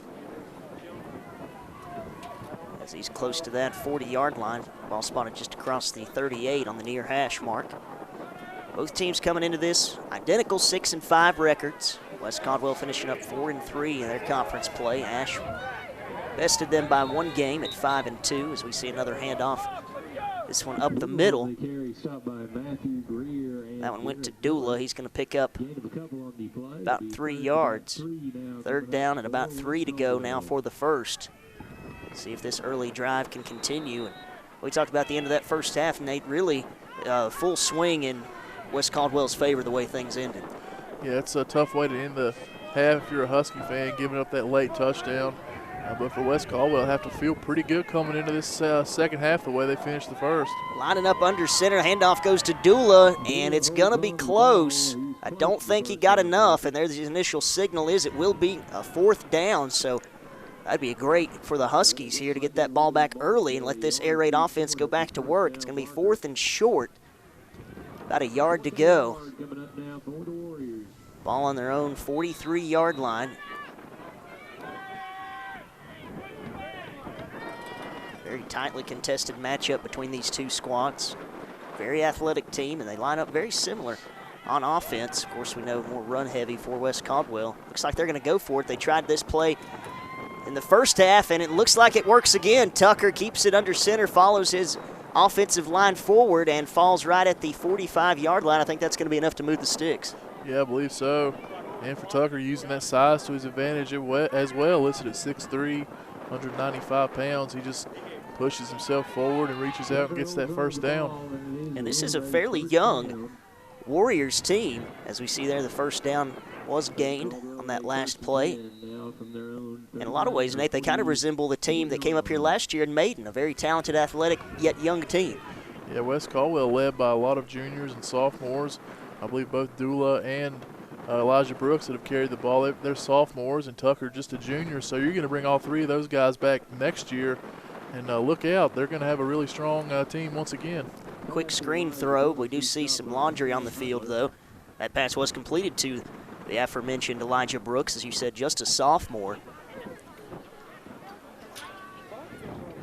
Made a nice couple of moves on the edge. We'll see if this play is coming back, however, as it looks like it's going to be another holding penalty. No, it's going to be a personal foul. Face mask. That's going to go against the offense. You don't see that too often. Yeah, that's not something you usually see at all, but for the Husky defense, they'll gladly take it. So this is going to be 15 yards from the spot of the foul. They'll move them back to their side of the 50 after getting it right at midfield with the gain. So we're going to call it first down and 20 yards to go now. Is this really going to put him in a hole? They're going to line up under center with Tucker. And he's looking to go to the air, rolling out, throwing across the middle, but a low throw. Trying to find Francis. And you saw Francis there saying, that's on me. Maybe a little bit of miscommunication on the route there. Nonetheless, Huskies will take it, so it's up now 2nd down and 20. Yeah, with the wind conditions, that was going to be a tough throw as it was, kind of throwing back across the body. I don't think we can emphasize enough how this wind really hitting with a furious fashion throughout tonight. These wind gusts upwards of 40, even 50 miles an hour at West Jefferson tonight, as that high wind advisory is in effect. Makes things difficult and has grounded this air raid attack. There we see a loose ball. Who falls on it first at the bottom of the pile? Looks like possession was maintained. But another break there for the Ashe County Huskies on the mishandled snap by Titus Tucker. One of the few mistakes we've seen him make tonight. Unfortunately for Ashe, Tucker able to get back on that one, but nonetheless, that puts this 3rd down into an even deeper hole than it was already going to be. So 3rd and 20-plus yards. So this will be a difficult conversion for West Caldwell, although we have seen them come up with similar 3rd and long situations, not quite this far back, as we'll see them spread it out in the shotgun. 4 wide set. Tucker throwing the screenplay across the middle and perfectly read. Tristan Jones leading the charge. And a great stop there by the Huskies. He was also joined in by Sam Henson. Yeah, great job there by the Husky linebacking group, reading that perfectly. And that screenplay went absolutely nowhere.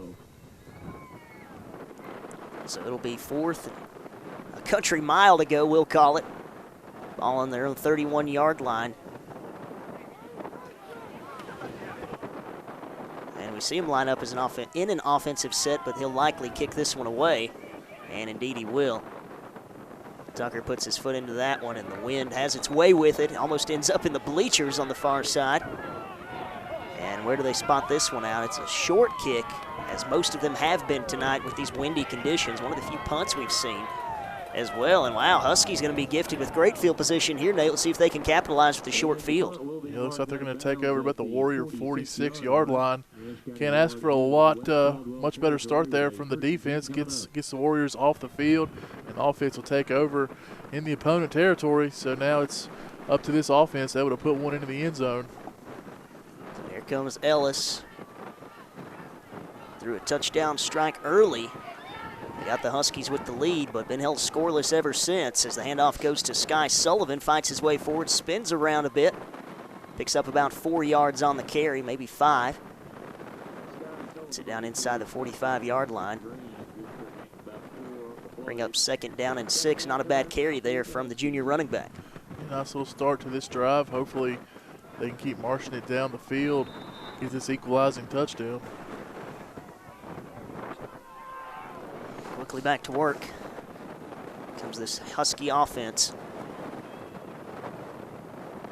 Again, they go to Sullivan, carry up the middle. Not quite as much doing that time, picks up a pair. So 3rd and 4 upcoming quickly here for the Ashe County Huskies. And we do have an injured player. That is Sky Sullivan down on the field. And, boy, you really hate to see this already without Mason McNeil. And now we'll see what the deal is here with Sullivan. Looks like he's grabbing that knee. Unfortunately, hate to see any athlete grabbing a knee. That's not ever a good thing usually. Yeah, favoring that right knee.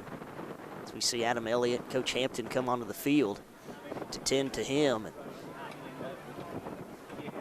really is a great running back for this Husky team. One of the key cogs. We know, heavy on the air raid, or on the attack in the air with this offensive set for the Huskies. But it's always nice to have a big, about 6 foot, close to 200-pound running back there in the backfield. And he is a load and a very good tailback for the Huskies. We see John Revis there onto the field, stretching things out a little bit. He's a very adept running back himself, just a sophomore. Yeah, he's going to get a little bigger and a little stronger as well. That'll help him out in the future. But the times that the Huskies have needed him this year, he's been there, and he's been able to hang on to the football and get a few yards when needed.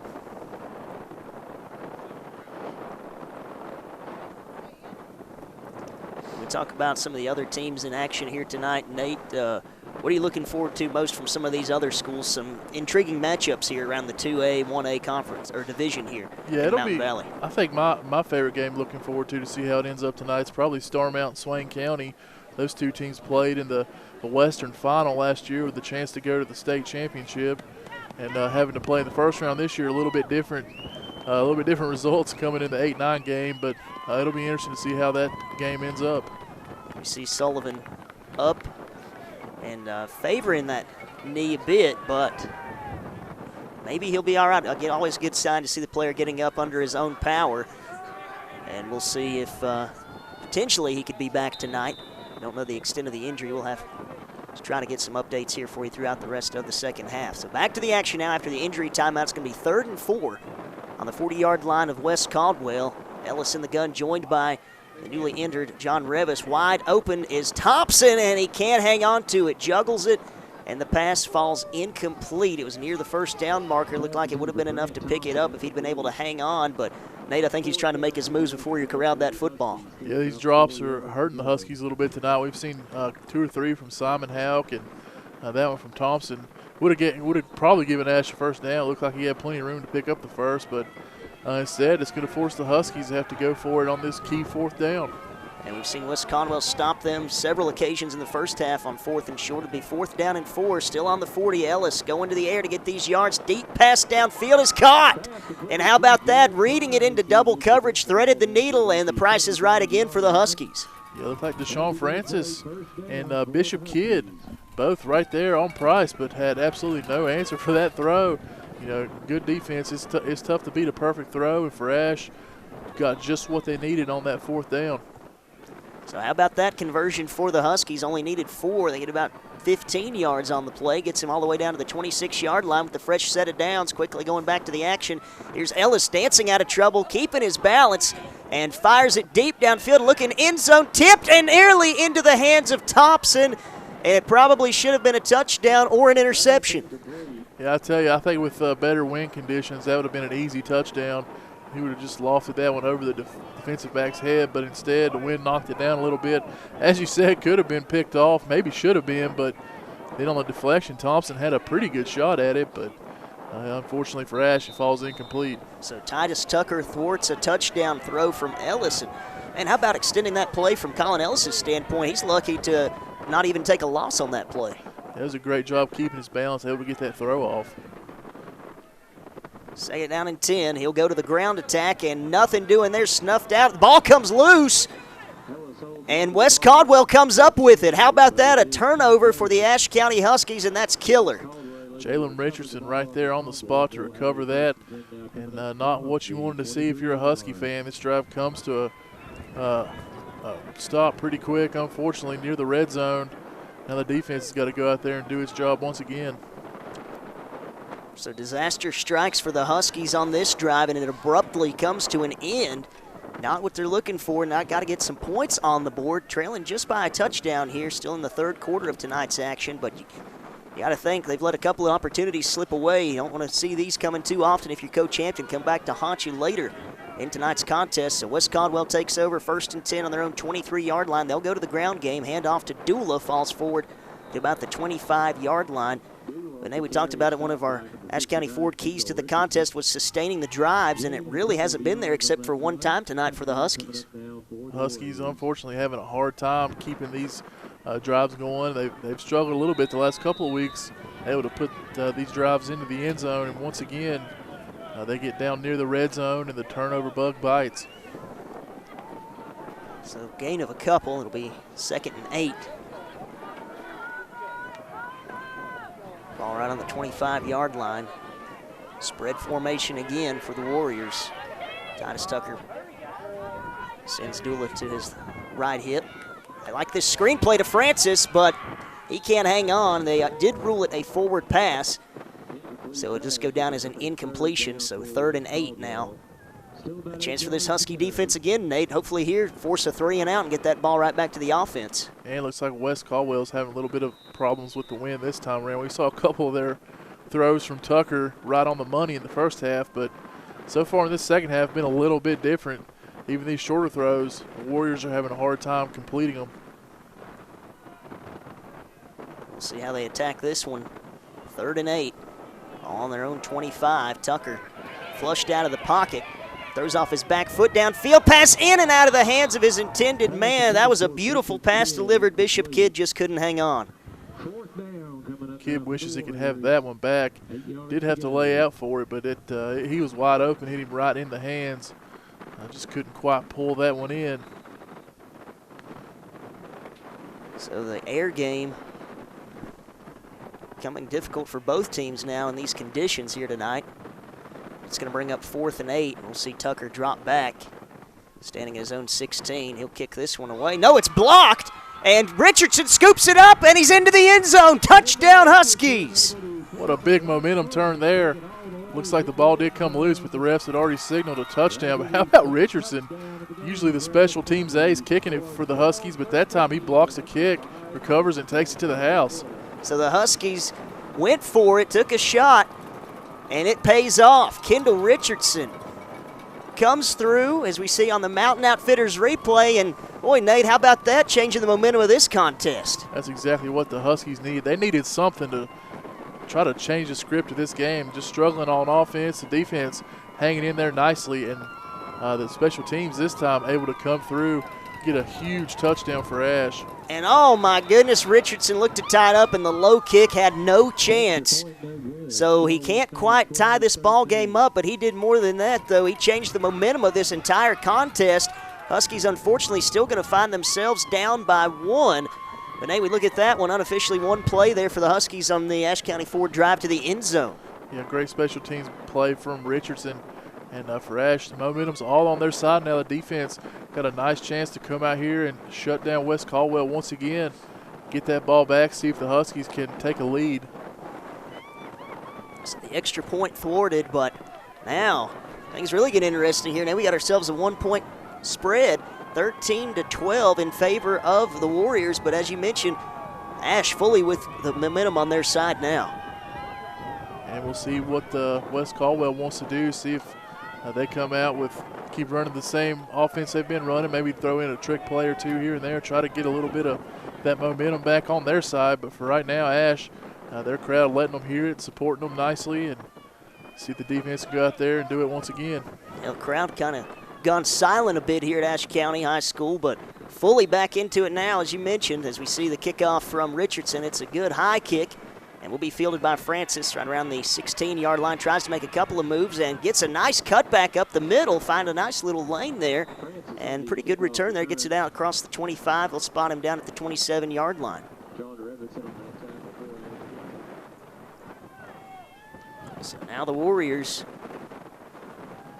know they've got to try to get something going on offense. They can't settle in here now, working with just a 1-point advantage at this juncture in the ball game. 13-12 on the Miller Insurance scoreboard. And Ashe County finally getting a big break for them and able to capitalize.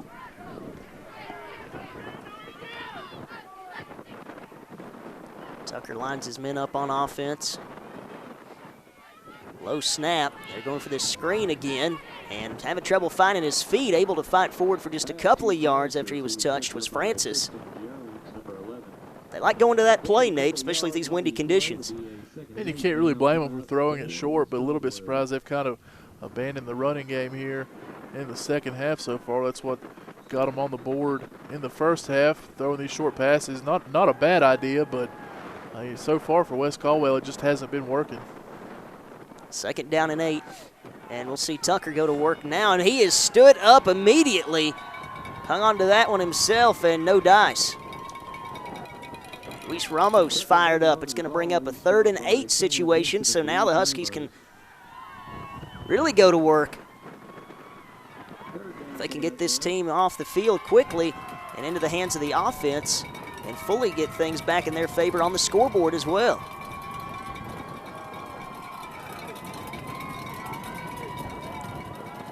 The last score from the Huskies ended a drought. Hadn't scored since midway through the first period.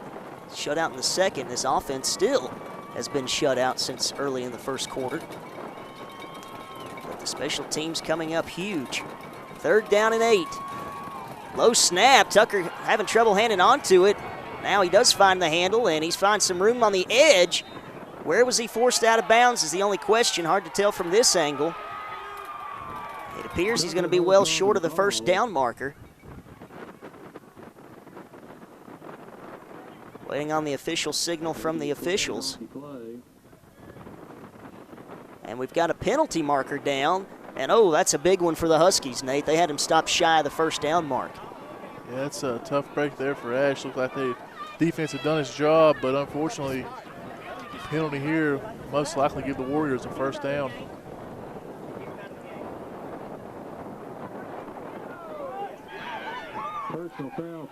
So it was a personal foul called against the Huskies. I couldn't really tell from here where they threw that, but anyway, it's going to give West Caldwell new life on this drive and a free 1st down. And it gives them great field position as well, all the way up to the 49-yard line on their side of the 50, and a fresh set of downs. I'm still not exactly sure what the call was. Must have been a face mask or something over there. Could have been an unsportsmanlike conduct penalty, but either way, it's 15 yards of West Caldwell. They'll gladly take it the way their offense has been struggling in the second half so far. Maybe the jump start they needed is we'll see Tucker keep it. Makes a nice stiff arm play. Still trying to make some extra yardage downfield, making it happen. He's all the way down close to that 30-yard line. Oh boy, about a 20-yard gain that time for the junior quarterback. And it's really, Nate, been all him tonight offensively for the Warriors. That trend continues there. And a little bit surprised they kind of abandoned the running plays for him to start the 3rd quarter, but on this drive they went to him twice, and with the penalty added on, they've gotten probably about 35, 40 yards out of him. So 1st and 10, ball spotted at the Husky 30-yard line as West Caldwell looks to strike again. Get this back up to a touchdown spread. Handoff up the middle, a good strong run that time from Jeremy Boyce, just the sophomore, and he's got it down in red zone territory. Another 1st down for West Caldwell. 13-yard carry for West Caldwell will result in a Picks up 13 officially. from the 16-yard line. And ball spotted at the 16-yard line of Ashe. Back to this ground game, Nate, and it's working for him on this drive. It is. It has worked most of the night. And I guess the coaching staff wanted to try to mix it up. It just wasn't there. They went back to this running game, and Ashe on this drive just hasn't been able to stop it. Boyce gets the call again, this time not nearly as much room to work. Gets about a yard. It'll be 2nd down and 9. Deep in Husky territory at the 15-yard line. Husky defense needs to really stand strong. Try to keep things going in their favor here in the second half. Find themselves down by a single point. Play action. Here's a screen toss out to the near side. Some room for Brooks. Gets a couple of nice blocks. Shifty ball carrier. And he gets all the way down inside the 5, but we do see a flag come there to greet him. Actually, that might be a Bojangles Cup. Well, that's right. Well, you're right. They're still trying to get it off the field. Looked like a flag was thrown down. I think everybody thought there was a flag. I think you'd hear the crowd kind of yelling, "Why's the flag down there?" But it looked like somebody's been to Bojangles. So that's going to set them up first down and goal. Good, strong run after the catch. We've seen them go to that screen play. That time with the most success by far is Elijah Brooks. Makes a couple of nice moves, made 2 Husky defenders miss. So first and goal. Ball on the 3-yard line. Handoff goes up the middle, looking for the end zone. Not quite there. Looks like he's going to be stopped a yard or 2 short. I believe that was Trustin Harper. We haven't called his name much tonight, Nate, and a little curious. He's been the leading rusher for them, over 1,000 yards on the season. Yeah, I was wondering that earlier myself. Don't know if he's coming to this game banged up a little bit, or maybe Wes Caldwell just didn't think he would be a good matchup trying to run up against the middle on Ashe. Decided to use some of their quicker guys outside, but either way, he definitely hasn't gotten the ball as much as I think a lot of people figured he might. Second down and goal. They spotted at the 2-yard line. Back to the shotgun spread set. Man in motion. Tucker, though, going to keep it himself. Leaps over the pile, and he's in. Touchdown, Warriors. That's a great answer from Wes Caldwell after having the special teams miscue. The offense able to come out here and put together a good drive and push their lead back up to a full touchdown right now. So the blue and gold Warriors strike again, and it's Titus Tucker. He finds it 3rd time a charm. It's been the entire scoring for Wes Caldwell tonight. Now the extra point is up, and it is good. So tack on one more, and what was a 1-point game now back up to 8, actually. It's 20-12 in favor of West Caldwell. As we look at that, Ashe County Ford drive to the end zone. 8-play, 72-yard drive, and almost all of that coming on the ground. Tucker gets his 3rd touchdown of the night. Just leaps over the pile from 2 yards out, and it'll make this drive coming up even more important for the Huskies. The way the weather is if you go down more than 1 score, it's going to be real difficult to come back from. And sure, Coach Hampton's telling the offensive kids that, getting ready to go out there on the field after this kick, they've got to go out there and put a good drive together if they want to keep playing this year. Time to make it happen. Huskies got to come up with an answer. It's imperative that they can put together a nice drive this time, trailing by 8. It's the largest margin of the game here in favor of the Warriors. Huskies been shut out offensively since early in that first period of action. Here we are late in the 3rd. It's a line drive kick fielded, no, mishandled by Houck, and he fought out of bounds. Man, he's going to beat himself up over that one. Can't find the handle on that kick, and it rolls out of bounds. No chance for a return, and it was too late for him to try to recover, so the Huskies going to be pinned on their own 17-yard line to start off this drive, trailing by 8. Not the starting field position you wanted to see, especially with the way the West Caldwell defense has played tonight. It's going to be tough to go a whole long field here against West Caldwell, but Ashe certainly going to be up to that task, hopefully, here for the Husky fans. 1st and 10 from their 17-yard line to begin this drive. 20-12 in favor of West Caldwell. Boy, pressure coming for Ellis. Can he get away? Still trying to make something happen, and it's not going to be there. Forced out of bounds. That'll go down as a sack. And how about that play by Tay Dula? Nate, he came untouched off the edge. Yeah, Dula just wreaking havoc here on the Huskies, unfortunately, on both sides of the ball. We've seen him have some nice running plays, and here that's going to be a huge loss for this offense. Loss of 10, so 2nd down and 20 for the Huskies. That's a tough way to start off a drive, especially when you're trying to answer a score. Yeah, that's a tough break there for Ashe. Look for Colin Ellis. He's going to have to get this ball downfield if they have any chance of keeping this drive alive. From their own 7, They're going to hand it off. Sullivan back into the game, some room to work out across the 15-yard line. He picks up 10, 11 yards on the carry. Yeah, that makes the third down a little bit more reasonable here.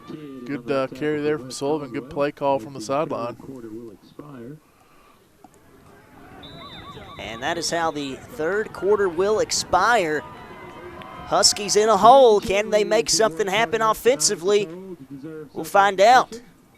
Playoff action continues from Ashe County High School. 20-12 after 3 in favor of the Warriors. We'll be back right after this on Sky Zone Sports. Ashe County Ford here. It's time to make the switch to Ashe County Ford.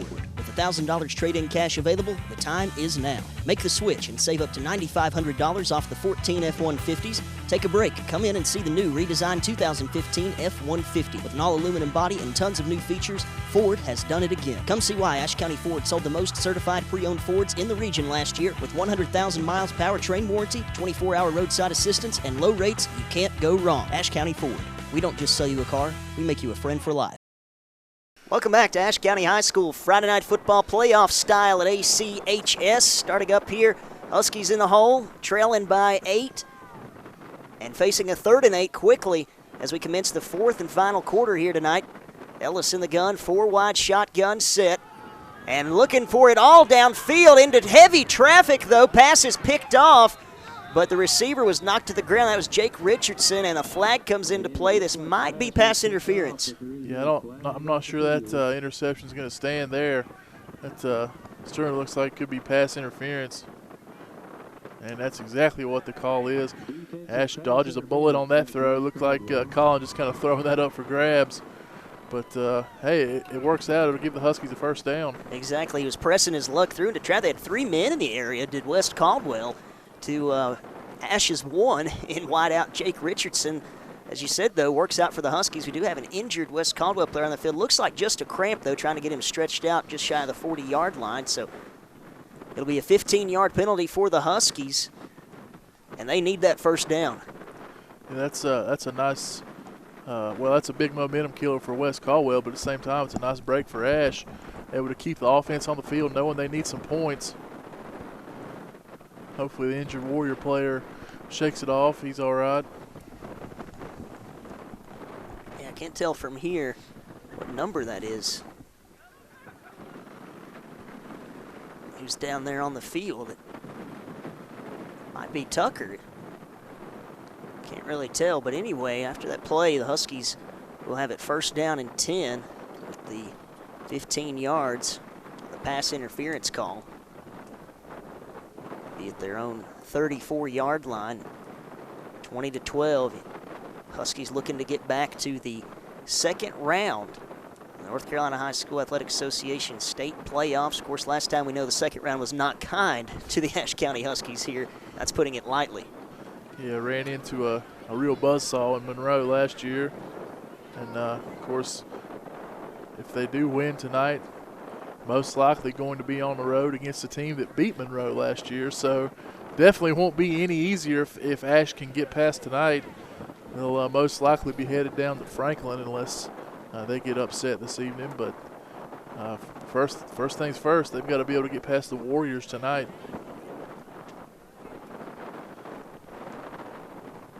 And still tending there to the leg of the injured Warrior on the field. For Coach Chip English, I believe this is his second season at West Caldwell. They were in a tough run there a few years back, went winless for a couple of seasons, but he's done a nice job right now, Nate, just finishing with a 6-5 record, over 500 this season. Yeah, it's been a long time since they've even finished above 500. It was probably when they were in the Mountain Valley Athletic Conference the last time that happened. Once they left the MVAC, it's kind of been downhill for them. Still trying to get clarification here on who the injured player is for West Caldwell. Hate to see anybody go down.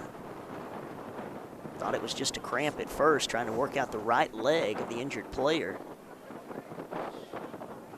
As the wind continues to howl, you can see it and hear it. Makes things much cooler here tonight. What is a cool Friday night in the high country.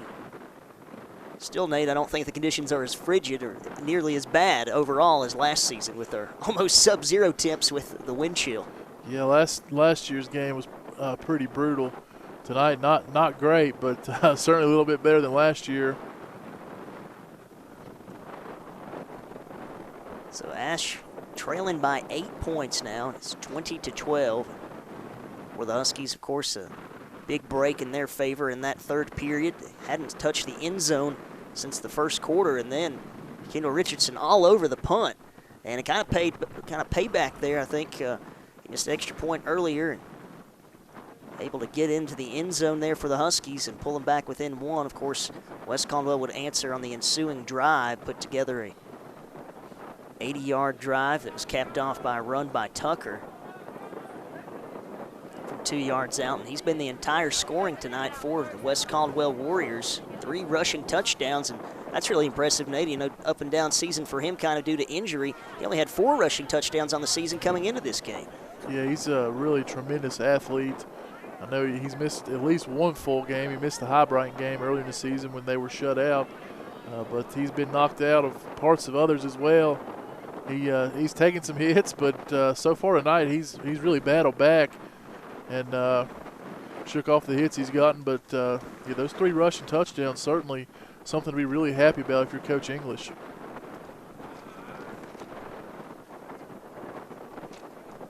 Of course, it's been another season in the air raid offense for the Huskies, and some big numbers to go around. We talked about Colin Ellis's performance coming into this ball game. 24 TDs on the year thrown, just 9 interceptions, completion percentage there up just over the 50% mark. We know that's been improving every game for the junior quarterback.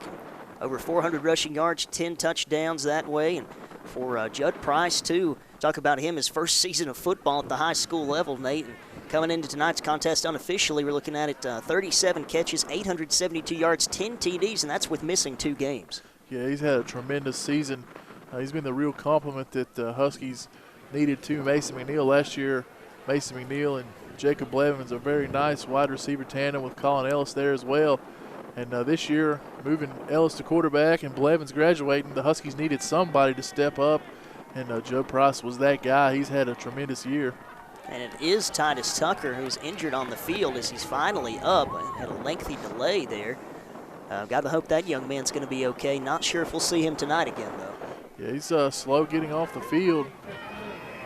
And we've talked about it earlier. He's kind of battled the injury problems throughout the year. And it comes at a pretty tough time for West Caldwell, especially if he can't come back and Ashe can put this in the end zone. It'll be interesting to see who they send out there at quarterback. So after the delay, it'll be 1st down and 10 for the Huskies. From 34, here's a pass play. Caught by Price out across the 40, looking to make some moves. 45, leaps over one defender and gets it into Warrior territory. How about that play from the Ashe County Huskies? That was an excellent crossing route and a throw right on the money. Price able to catch it in stride, picks up quite a few yards there. They'll take it into West Caldwell territory. So we've seen some guys go down tonight due to injuries, of course, for the Huskies. Nate without McNeil since that opening quarter tonight. And on the season for him, it will come to a close for tonight. Of course, the Huskies win. He could be in action again next week. But on the season, 76 catches, over 1,400 yards, and 11 touchdowns. Just a great season all around for the do-it-all wideout for the Huskies.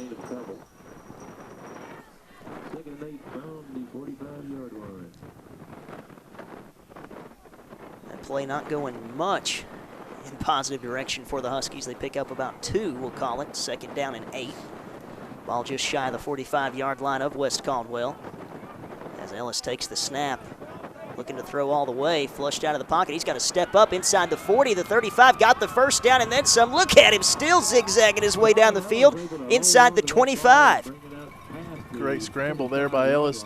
Looked downfield, did not see much of anything, and took off running. As a great decision. He'll take it down inside the Warrior 25.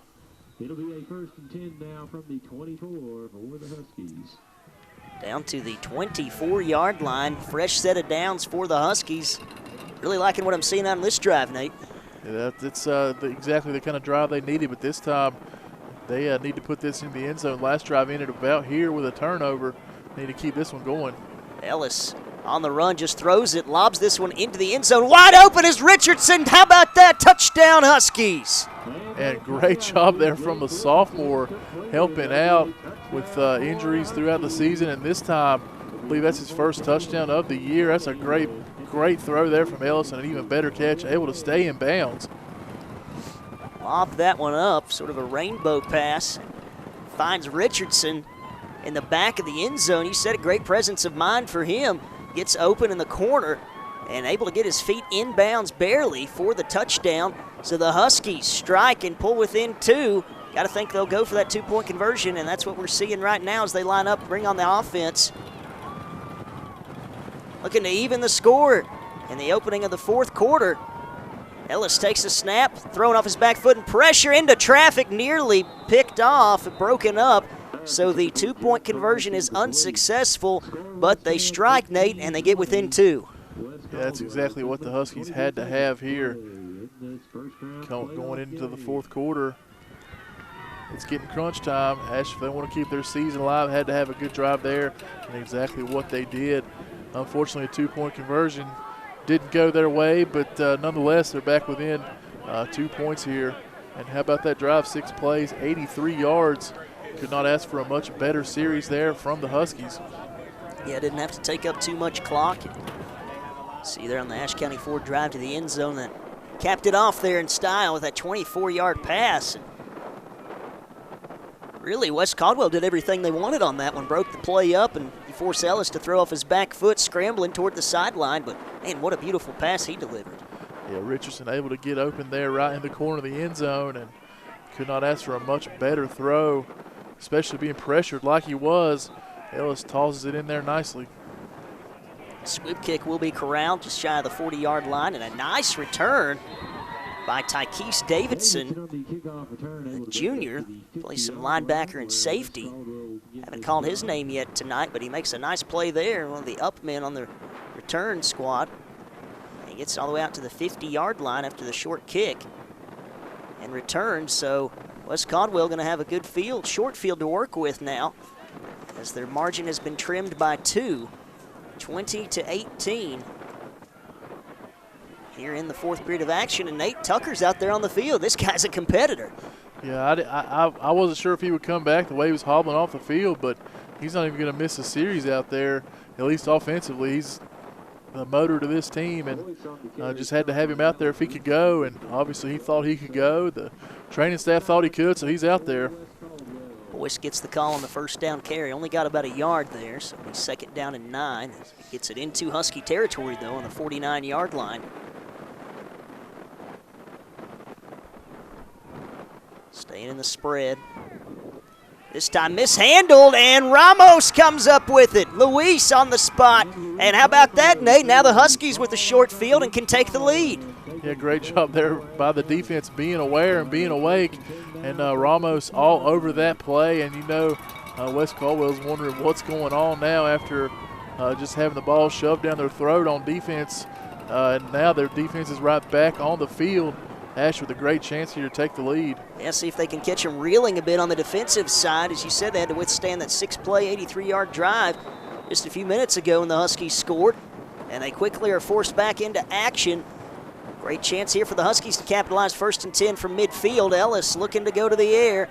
There's the short pass to Price. He's got the catch, about 5-yard gain. Now looking for more. He's got the first down and a few more just to be on the safe side inside the 40-yard line. So great start for this one for the Huskies. Yeah, that throw looked like it was going to go just a few yards there, but nice little move by Price. Turns about a 3 or 4 yard gain into 13-14. So the first down is garnered on the first play on this drive for the Huskies, all the way to the 37-yard line. Fresh set of downs. You can feel it, Nate. Right here, this crowd back into it, and the Huskies looking good on offense. See if they can regain the lead. Haven't had it since the opening quarter. Now a cutback from Sky Sullivan, but man, he was hit hard. Lucky to get back to the line of scrimmage. Richardson in on the tackle for West Caldwell. No gain on that play. 2nd and 10 coming up. Jalen Richardson leading the charge. He'll be 2nd down and 10 as he was met at the line of scrimmage.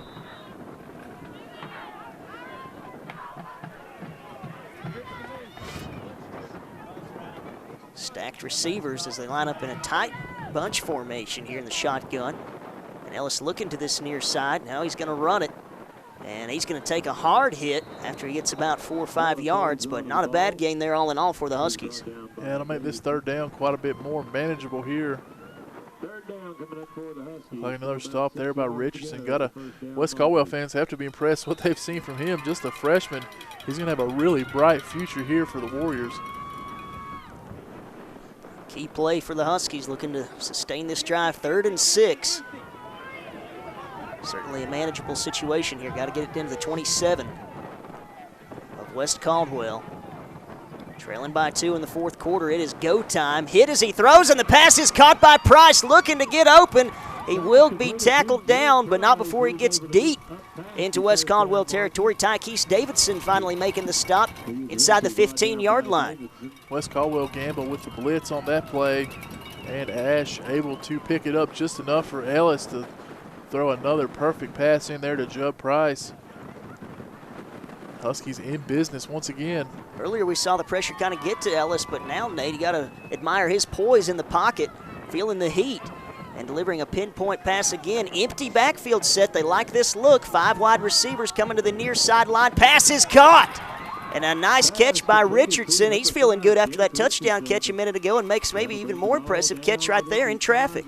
Yeah, Richardson showing he's going to be another bright spot for the Huskies in their future. Just a sophomore, and coming up, you know, you hate to talk about next year while this year's going, but next year it looks like he's going to be a nice little compliment to Judd Price on the outside. So these Husky playmakers, they're coming from all over the field. 1st and goal for the Huskies on the 5-yard line. See if they can capitalize with a great field position. Nice pass, Richardson. Can he hang on? No. Had a man applying pressure. Would have been a difficult catch, and he can't quite hang on to it, so it goes down as incompletion. We've got an injured Warrior in the end zone.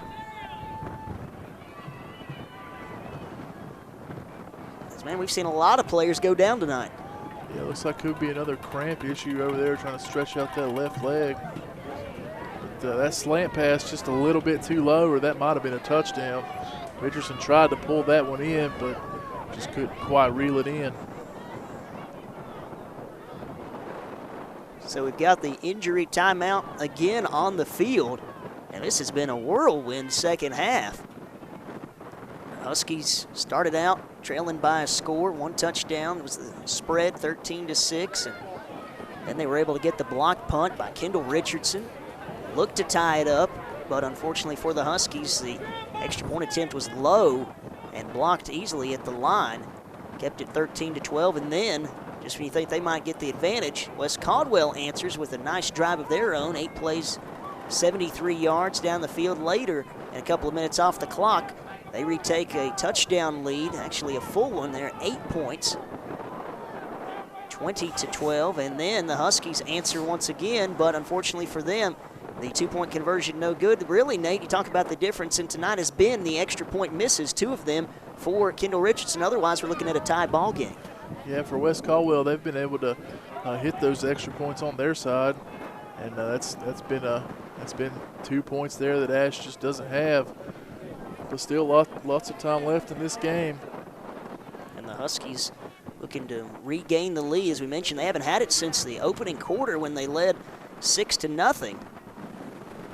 Of course, that lead didn't last too long as West Caldwell was able to answer on their ensuing offensive possession, and the extra point was good ever since then. It's been West Caldwell with the advantage, but the Huskies always staying within striking distance, and right here, certainly within reach, only down by 2.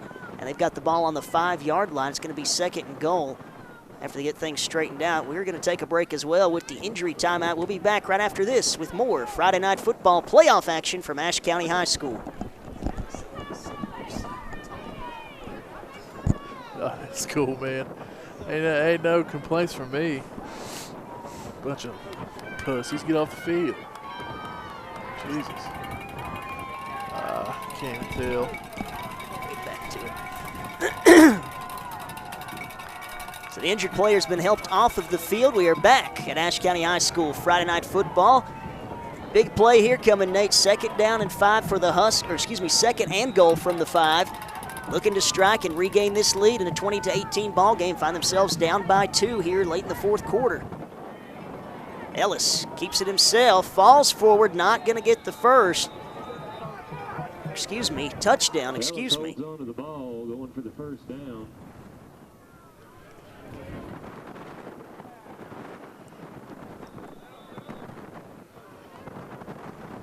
And hang on a second here. So we're going to get a measurement. So he did get the first down. Apparently, he's going to be very close.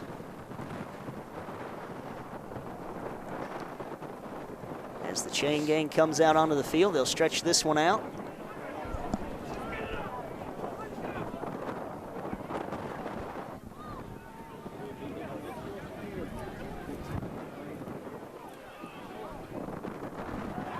First down, Huskies. Good enough for the Ashe County first down. So it'll be first down and goal from the 4-yard line.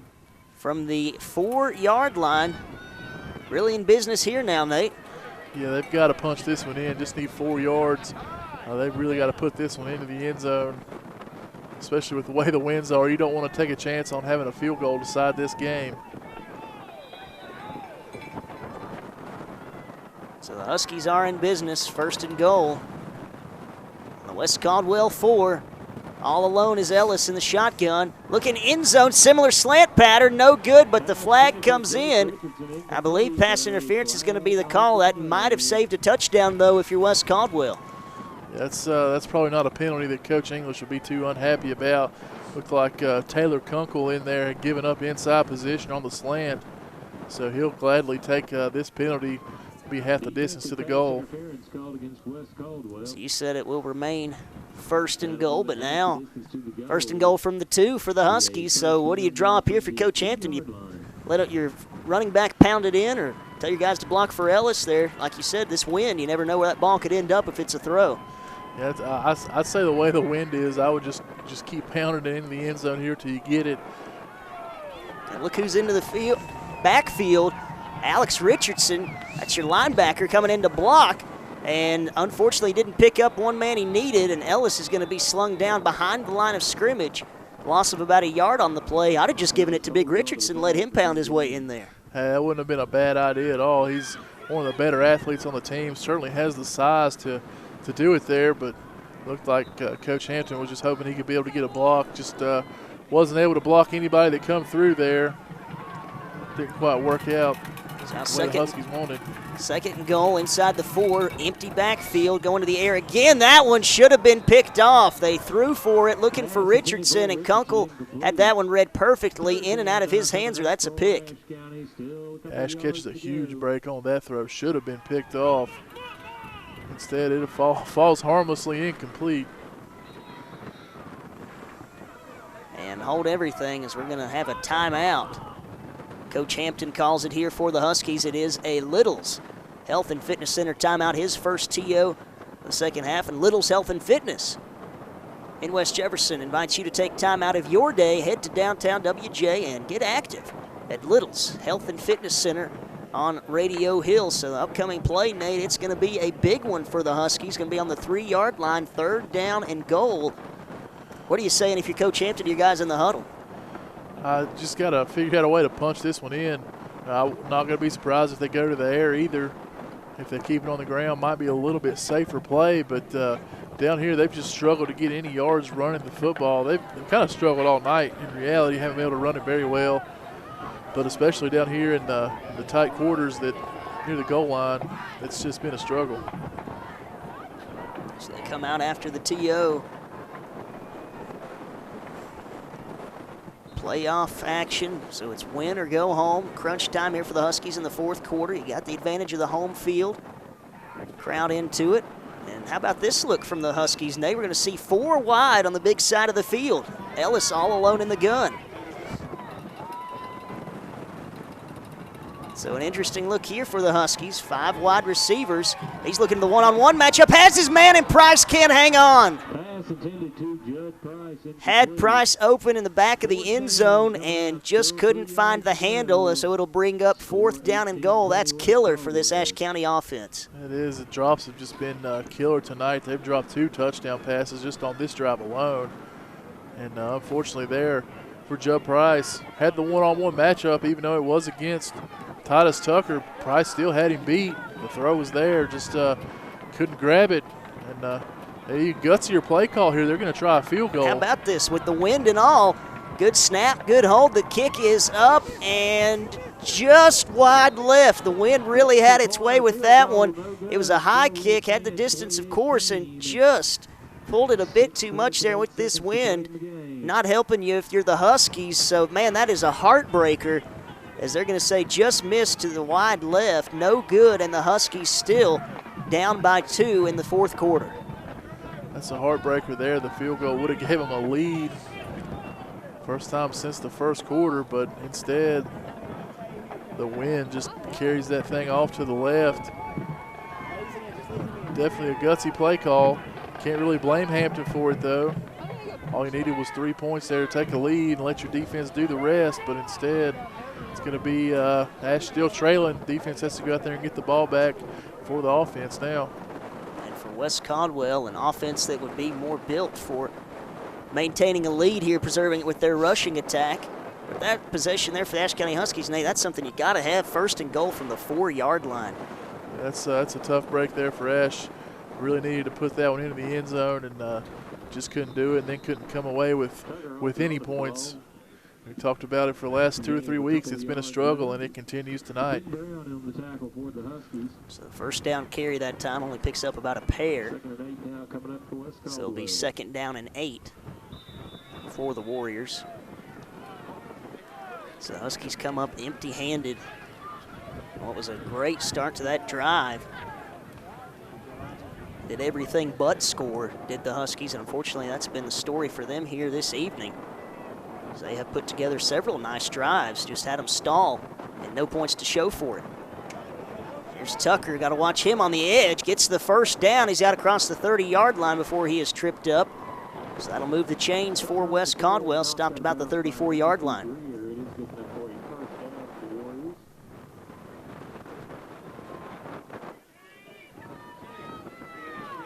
I'd say, Nate, this Husky defense will be having nightmares for a while about number 13.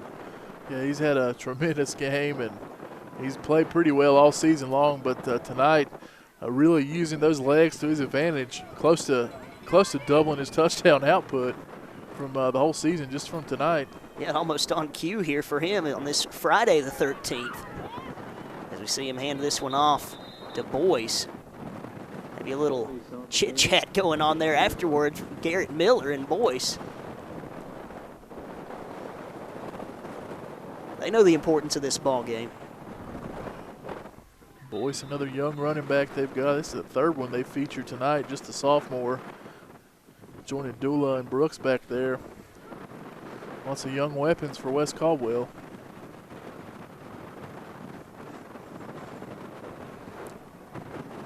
Second down and 10 upcoming for West Caldwell. Ball on the 35-yard line.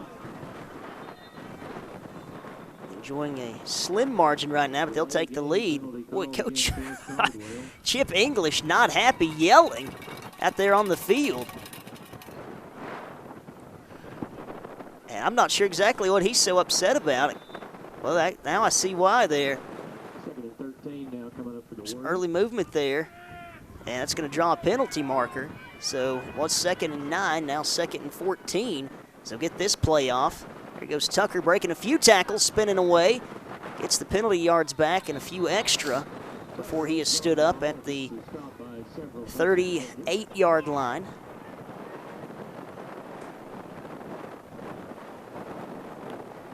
Coach English, boy, he was irate on that far sideline just a moment ago. Yeah, wasn't really sure why, but we missed the flag. Who knows? We may have caught the flag in midair and never even landed. And we have another injured Husky player down on the field. Is that Luis Ramos? I think it is.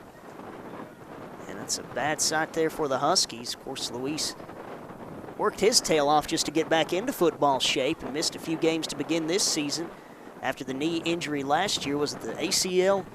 Yeah, Terry he suffered? Yeah. You got to hope it's nothing related to that, as he's imperative for this Husky defense. We know, really when that this defense came to life, it was when he returned to full strength from that injury. Yeah, he missed first 3 games, and yes. then came back in Alexander Central and played a half. And it was at that point, as you said, our defense really started to take shape and played with a lot more confidence out there as well. Having your big defensive line captain out there, that's you hate to see him down, especially could be his last game. Hate to see it end like this. So we have another injury on the field. We're going to take another injury timeout here from Ashe County High School. Stay tuned in.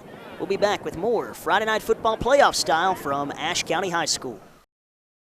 When it comes to insuring your home, business, automobiles, and property, you want an agency you can depend on. Miller Insurance has been serving this region for more than 60 years and are proud to now represent Everett Cash Mutual, which specializes in insuring farm property, equipment, livestock, and more. Before you renew your insurance policies, give us a call at 336-246-7151 or come see us in downtown West Jefferson. Miller Insurance is proud to be your hometown insurance agency that supports our hometown teams.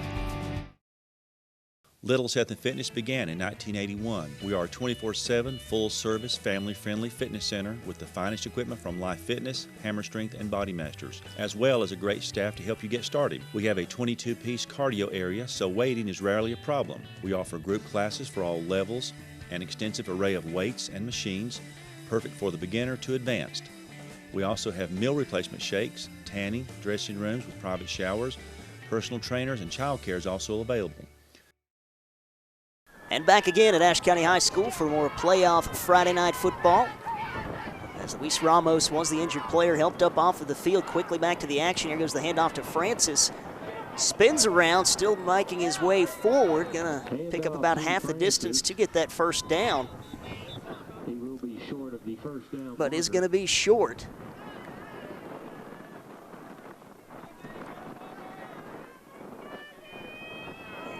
That's gonna bring up a 4th and short situation, and Ashe County going to call a timeout here. Coach Hampton wanting to preserve some clock and talk things over here with his guys. It is a Little's Health and Fitness Center timeout. Little's Health and Fitness in West Jefferson reminding you to take time out of your day and get active. What's Coach Hampton telling his guys here, Nate? 4th down, and it's going to be about 3 yards to go for West Caldwell, but still on their side of the field. Is he thinking they're probably going to keep the offense on the field? It's a gutsy play call if they do, and I'm sure he's probably telling them, watch a potential fake. If they go out there and run an offensive play, just make a tackle, try to get a stop, and could give the Huskies some really good field position if West Caldwell really does snap the ball and go for it. So Ashe back onto the field. After the timeout, Coach Chip English taking a little more time on his side. And we see, Nate, when they line up, every time they have to punt it, they line up in an offensive set. Yeah, and that might have been something Coach Hampton wanted to remind his players about. Could be a punt, or they could go for it, either one. Titus Tucker in there in the backfield. Now held everything as before they get the snap off. We're going to have another timeout call, this time by West Caldwell, and Coach Chip English not happy with his guys again. It is a Little's Health and Fitness Center timeout. It is their first timeout called of the second half, and boy, Coach English, he hasn't been a happy camper this 4th quarter with his offense. Yeah, I don't know what he saw there, but he definitely did not like something, and he's letting them know about it. Called a timeout just to talk it over with them. And it appeared there, Nate, they were definitely going for it on that 4th down play. Yeah, I think the guy coming across there in motion definitely would have been a signal they were going for it there. Yeah, they were sending Tate Dougla from this left side. So here, this Husky crowd trying to ramp this team up, ramp up the energy on this big 4th down play. Here at Ashe County High School, it is the first round of the 2AA state playoffs. Both teams coming in after identical 6-5 finishes in the regular season. Of course, Ashe enjoying a tie for second place in the Mountain Valley Conference. So here we go, 4th and short. Sending the man in motion. Tucker is going to get behind his blockers. He's got the first down and then some. He's into Husky territory. And Richardson, can't make the stop. And he cuts it back downfield. He's looking around. I don't think they're going to catch him. He's at the 10, the 5, waves bye-bye to him, and he's in. That draws the flag, but man, the touchdown. And how about that carry on 4th down from Titus Tucker? What a play there. That's a backbreaker for Ashe. Thought you could get them stopped on 4th down deep in their own territory instead. Not only do they go for it, but they can get a touchdown. And I believe they might call that a little bit of taunting on the end of that play. Looked like he was waving at the Husky defense or telling them to bring it on there a little bit. And how about that run? I mean, he zigzagged his way down the field. Ashe had him dead in the water on the far sideline, just couldn't stop him. Yeah, great run there. Of course, Coach English won't be really pleased at all. This penalty will back up an extra point attempt, 15 yards, and an extra point would have made this a 2-score game and pretty much would have put an end to the game. But instead, if Ashe can get a stop, they'll go for it somewhere around the 17-yard line. If they can get a stop, it'll still be an 8-point game. Ashe will have a chance. So Coach English not going to be happy with his player on that. Coach Hampton out here getting an explanation from the officials.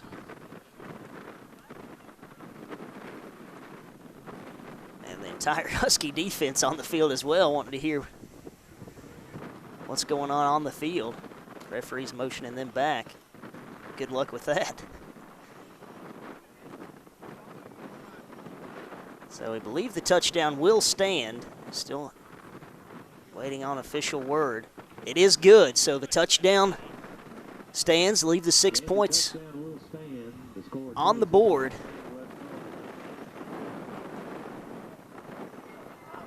So that's tough for the Huskies. Keeps them within striking distance here, Nate, as you mentioned, for the moment. With an 8-point differential, 26-18.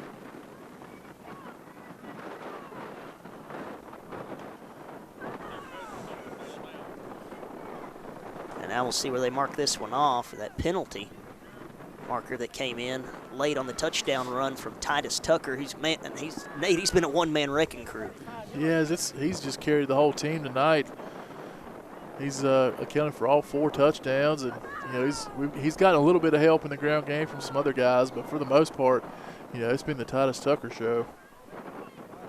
Hasn't completed too many passes here tonight, but has when he's needed to. Of course, we know that big play in the first half where he just kind of lobbed one up downfield, Hail Mary, so to speak, and connected with his man. That was a long pass play that we've seen the longest of the night for them. Other than that, that should have been mainly screens that have been completed with some nice shifty moves from these athletes on the outside edge.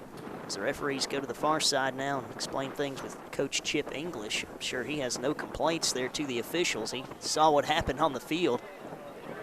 Certainly not going to be happy about it. So he'll back his team up, Nate. This really could change the complexion of this ball game, as you mentioned. Yeah, that's a kind of a dumb penalty there for the Warriors. Could have really put the game out of reach with a 2-possession lead, but unless they can hit this extra point from, it's a lot of it. It's this is more of a field goal than an extra point from this far out, but unless they hit this, Ashe will have a chance. So it'll be the extra point. This is about NFL range on extra points now. And no dice on that one. Low kick, no chance at all. That was going to be blocked, so the extra point attempt is no good. When it's all said and done, it stays a 26-18 ball game. Huskies still have a shot late in this fourth quarter as we look at that Ashe County Ford drive to the end zone. 6 plays, 80 yards, and Tucker caps it off, 59-yard run. And just a kind of a dumb penalty there at the end, but Ashe County, they'll gladly take it. It keeps them alive, trailing just by 8 points. Hanging on by the skin of their teeth are the Ashe County Huskies, as they're going to get geared up for a return. Trailing by 8 points late in this ball game.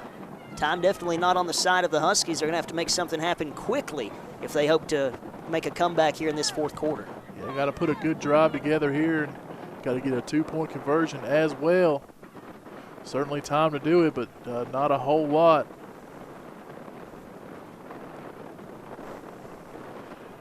We'll have a placeholder here for the kickoff. Zach Clay on to boot this one away. Expect to see just another squib kick, because if you did kick it deep, you don't ever know where that thing's going to end with the way the wind is here this evening, and it is a low squib kick down the field. Matthew Greer corrals it just inside his 30, trying to get behind some blockers. Still on his feet out across the 40-yard line, carrying a couple of guys with him. A strong return there from the junior. Yeah, Greer just kept those legs going, kept moving upfield, and Ashe gets some great field position to start this drive. Ashe County will start this drive there. They'll take every yard they can get. It'll help them here on this drive as they'll start out 1st and 10 on their own 44. So a fairly short field to work with for the Huskies, but got to make it happen and fast. Facing an 8-point deficit late in this fourth period. As you mentioned, it makes it extra difficult with that 8-point margin. Got to get the 2-point conversion on top of a touchdown just to tie this ball game. They're going to go with the empty set. And Coach English is going to burn another timeout for West Caldwell. It'll be his second called timeout here in the second half. It is another Little's Health and Fitness Center timeout. What do you think he's preaching to his guys as the Huskies are set to take over on offense from their 44, trailing by 8? I'm sure he's hoping his defense will bend but not break out there. It's going to be tough to shut down Ashe the way they've been going here in the second half, but if you can keep them out of the end zone. We saw the missed field goal attempt earlier that really looking like could be the tough play of the game there. Had 1st and goal at the 4, could not get it in. And I'm sure he's hoping his defense can do the same on this drive. If Ashe gets downfield, just try to keep him out of the end zone. Yeah, they did a very nice job defensively in the first half as they were able to snuff out 4th and short attempts for the Huskies on, 2 or 3 occasions throughout that first and second quarter of action tonight. But here in the second half, Huskies have had much more success getting those points on the board. One courtesy of special teams play. The extra points haven't been there tonight after the touchdowns for the Huskies. The difference in the game in a large portion. 5 wide set, empty backfield. Ellis all by himself gets the snap. Steps up, he's got some room to work, gets it across the 50 before he's going to be slung down. A couple yards shy of a first, but a nice gainer there on the scramble from your QB. That's a good first play to the drive. Ashe quickly into West Caldwell territory. 2nd down and about 2. As they line it back up. Working quickly, got to be efficient. Both play-wise and time-wise. And there's a nice catch over to the freshman, Shepard. And we call his name back a few weeks ago against Starmount. He had a few nice catches in there, makes a nice grab, and wisely gets out of bounds to kill that clock after the fact. Yeah, good play there from the Husky offense. And they've got things going and got things moving already. Just have to put this one in the end zone, no doubt about it. 1st down. The 30-yard line. Huskies by no means done in this contest. Really got to score here, get some points up on that board. Looking for it all deep downfield, and this can't find the handle. Can Grant Thompson, as that one falls incomplete, had him wide open inside the 10. Ball may have just been thrown a bit short with that wind. Yeah, looked like the wind definitely caught that throw. But Thompson had a shot at it. That'll go down as a drop. And Ashe has kind of struggled with those all evening. Yeah, I was going to say, how many times have we said that tonight? Too many. So it'll be 2nd and 10 on the 30-yard line. Nice pass, but in and out of the hands, another drop pass, this time from Jake Richardson. Jake Richardson incomplete. 3rd down now coming up for the Huskies. Still 10 yards. So it goes down as another incompletion after another dropped pass, 2 in a row. We almost feel bad for Colin Ellis at this point. Yeah, Collins had some good throws. Just not find their way home with some drops. So it'll be a key 3rd and 10 from the 30, going to the air again. Deep pass downfield. This one Incomplete once again, thrown into traffic. He was looking in the way of Grant Thompson. Incomplete. 4th down situation coming up now for the Huskies. So now that's going to bring up a 4th down situation for Ashe, and 10 yards to go, a very tough spot. This could be the ball game right here. Yeah, Ashe has got to come through on this play, or season most likely going to come to an end. So your season's hanging on a play right now.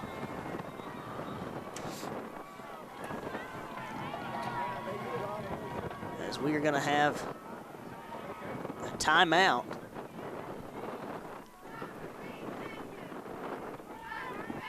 Called on the field. Like Wes Caldwell called that timeout.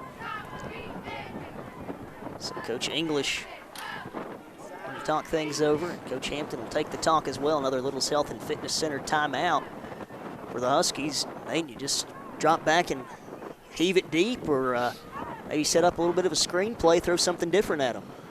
Yeah, it's going to be tough to throw it that far downfield, but certainly see they only need 10 yards for the first. I certainly wouldn't be surprised to see maybe another crossing route type pass to Judd Price. He's turned those into lots of yards after the catch tonight. So playbook's pretty wide open through the air. Be really surprised if they ran the ball, but you never know. 5 wide, stacked receivers to the left. 3 on the far side, big side of the field, I should say. On the near side of your screen, bring in the blitz. It is sort of a cross play. Price hangs on. He's got the first down, and then he's inside the 10, looking end zone. Will not get there. Bobbled the catch a bit, but able to hang on. And how about that catch from your junior wideout? And Price wide open. I don't know how Wes Caldwell let him get that wide open, but they gambled again with the blitz, and we've seen Ellis do it quite a bit tonight. He just stands in there and fires it, and no problem there. Price bobbled it a little bit, but once he reeled it in, he had that first down easily. Whoa, Nelly, hang on to your hats. It'll be 1st and goal down at the 5-yard line for Ashe County. Just a couple of minutes left in this contest. Got a score here. Looking to go to the air. Pass is caught by Shepard. Turning it forward. Did he get in? Waiting for a signal. He is very close to that end zone. It appears he's going to be marked just about a yard shy. Less than a yard away from pay dirt. The Huskies, they're not going to go quietly, Nate. Yeah, they're going to keep fighting. They're going to try to keep this season alive, and the fans getting behind them here. Just got to punch this one into the end zone and go for 2. All alone is Ellis.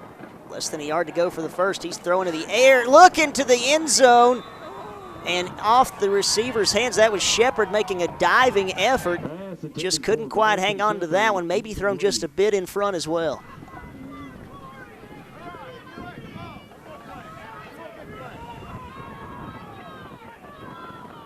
So the ball will be spotted back inside of the 1-yard line for the Huskies.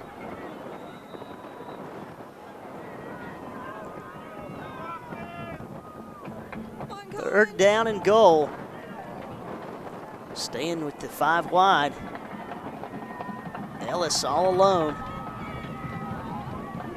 He's going to keep it himself, and they can't wrap him up. He's in. Touchdown.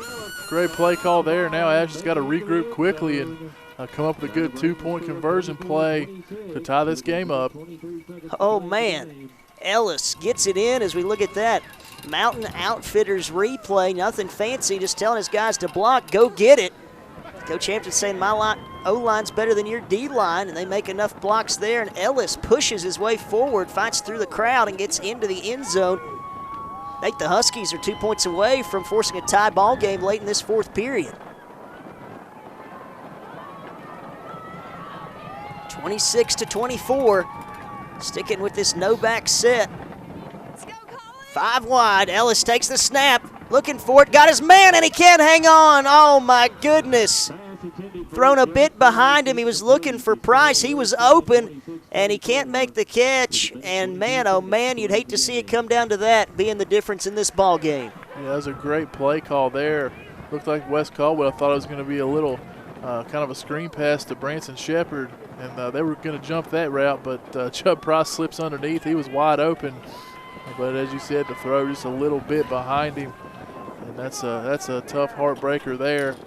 Ashe going to hope maybe they can recover an onside kick here. That's the next opportunity. Yeah, going to have to regroup quickly are the Huskies, as you said. Still got a chance. You're only down by 2. Time definitely not on your side.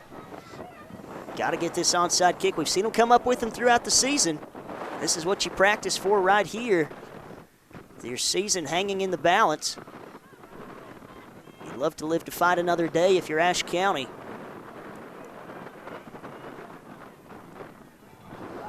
So we'll see Kendall Richardson on to kick this one.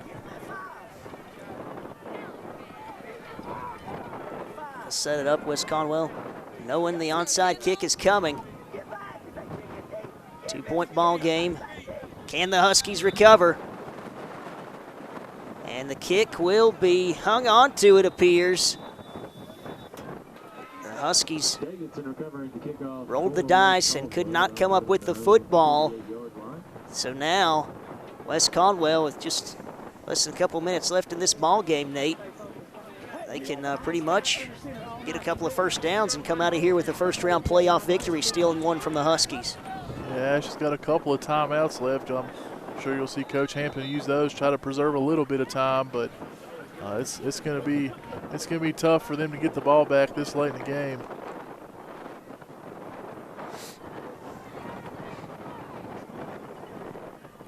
We have a new quarterback in here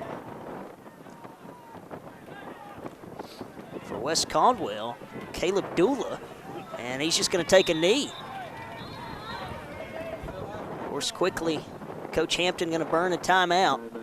Another Little's Health and Fitness Center timeout, trying to preserve what little clock remains in this ball game. Are you interested there in the play call from West Caldwell, just taking the knee? I think they're figuring that the way the last couple of drives have ended, they've had some turnovers. They may just take a knee, and Ashe has only got a couple of timeouts. I think they've got one left after this, so there'll be several seconds run off after this second down play when Ashe burns its last timeout. But I guess they're just rather safe than sorry. Let the defense go out there and stop Ashe on a few plays. So the ball is on the 47-yard line of West Caldwell. The onside kick attempt was foiled as they were able to recover. The Huskies couldn't quite get on there, weren't able to pounce on that loose ball. Find themselves still trailing by 2 points.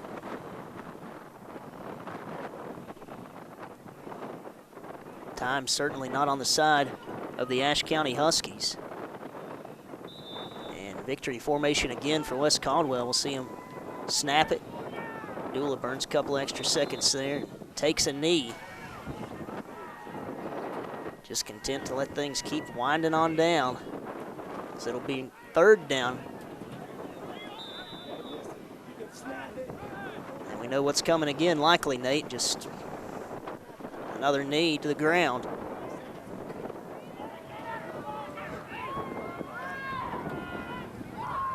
Dula going to let this play clock roll all the way down to 1 or 2 before they'll get this next play off. And stumbled a bit there over his own guy, but takes the knee down at the 40. So it'll bring up fourth down. Clock's still rolling. Huskies can't really do anything about it. And now we'll likely see a punt upcoming. Or will we?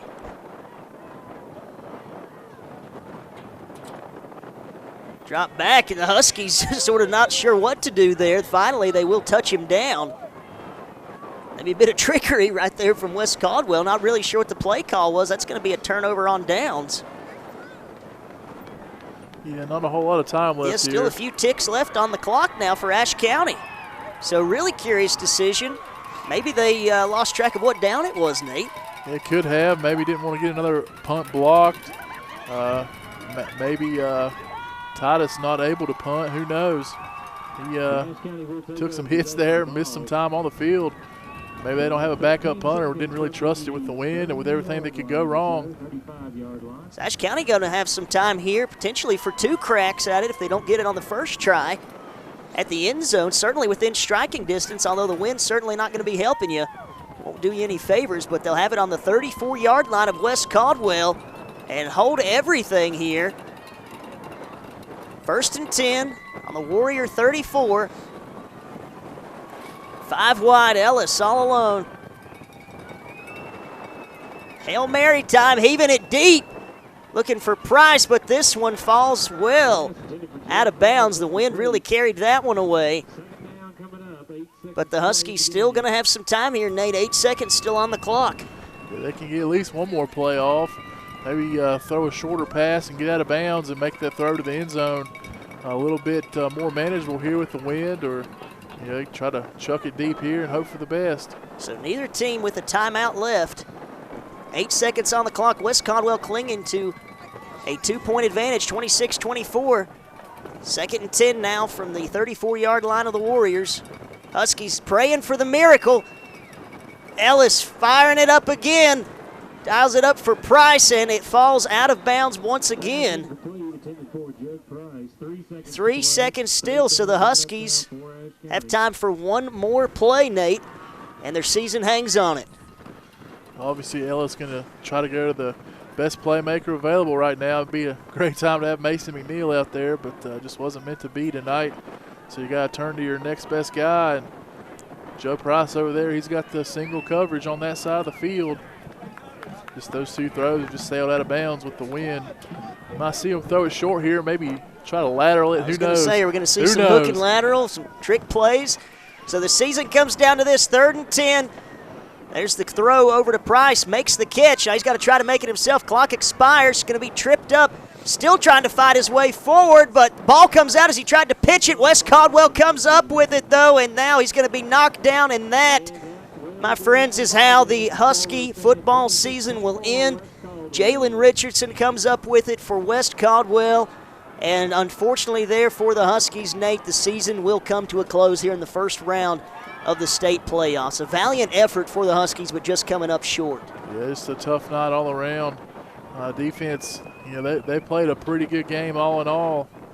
Offense had its struggles, but they're going to look back and wish the kicking game was a little bit more sound tonight. Missed a field goal, missed a couple of extra points, and then a couple chances to go for 2, just couldn't come through on those either. Just a tough way to lose for the Huskies. So the season will come to an end. The Ashe County Huskies couldn't quite get there, 26-24, as you see on the Miller Insurance scoreboard. That is how we close out the 2015 season of Ashe County High School football. And unfortunately for the Huskies, Nate, not the way they wanted to see this thing in with a first-round playoff exit. Yeah, last year a little bit different story than this year, but just a great effort all around. West Caldwell just made a few late plays that were the difference. And I'm sure the Huskies will look back at that 4th down play where Tucker took it to the house as well. That was a real backbreaker for the Huskies. And we talk about some of the top performers for tonight. Don't have any official stats for this contest as of now, but Ellis threw for a couple of touchdowns, ran for one more. He was the offense for the Huskies, Nate. And then on the other side, threw for one, ran for one. Ken Richardson came up with a special teams block punt, but you said Titus Tucker, the man who made the difference here tonight in this contest. Yeah, 4 touchdowns for the junior quarterback, and they'll head on to Franklin, I believe. I believe Franklin won tonight, so they'll be making the trip down near the Georgia line. That's going to be a long haul for them. They'll try to keep their season live for Ashe. It's on the basketball and wrestling season. So congratulations to this Huskies team. Battled throughout the contest to this one tonight. Just couldn't come up with those 2 points, Nate. Hate to see it come down there to a couple of potentially missed extra points, and then also a short field goal attempt that came off the mark. But for Ashe County, a lot to take away from this season. An improved effort. They got better and better each week. Started off, we know, a little bit rough, but all in all, a very solid season for this team after losing a lot off of last year's team. Yeah, they'll still lose some key players from this year, but one thing that they'll really have in their favor going into next year, they're going to bring back pretty much all those wide receivers and running backs, other than Mason McNeil, of course, but They're going to bring back Joe Price, Guy Sullivan, and Grant Thompson, Simon Houck. A lot of guys that's going to make this offense even more potent coming into next season. Well, Nate, it's been fun. Enjoyed another season of Husky football with you. Oh, always, man. Always a blast. Well, thank you for tuning in again here on Friday Night Football as the Ashe County football season comes to a close. Again, your final tonight, West Caldwell winning and advancing to the second round of the playoffs, 26-24 over the Ashe County Huskies in a game that was very reminiscent of last year, except Ashe on the losing end this time, losing on a last-second play. They could have potentially given them the win. And for everyone here at Sky Zone Sports, Corbin Richardson, Nathan Ham, I'm Tyler Rash. Thanks for sticking it out with us here throughout this Husky football season, and always appreciate bringing you the action here on Sky Zone HD Channel 1. Thanks for watching, and good night.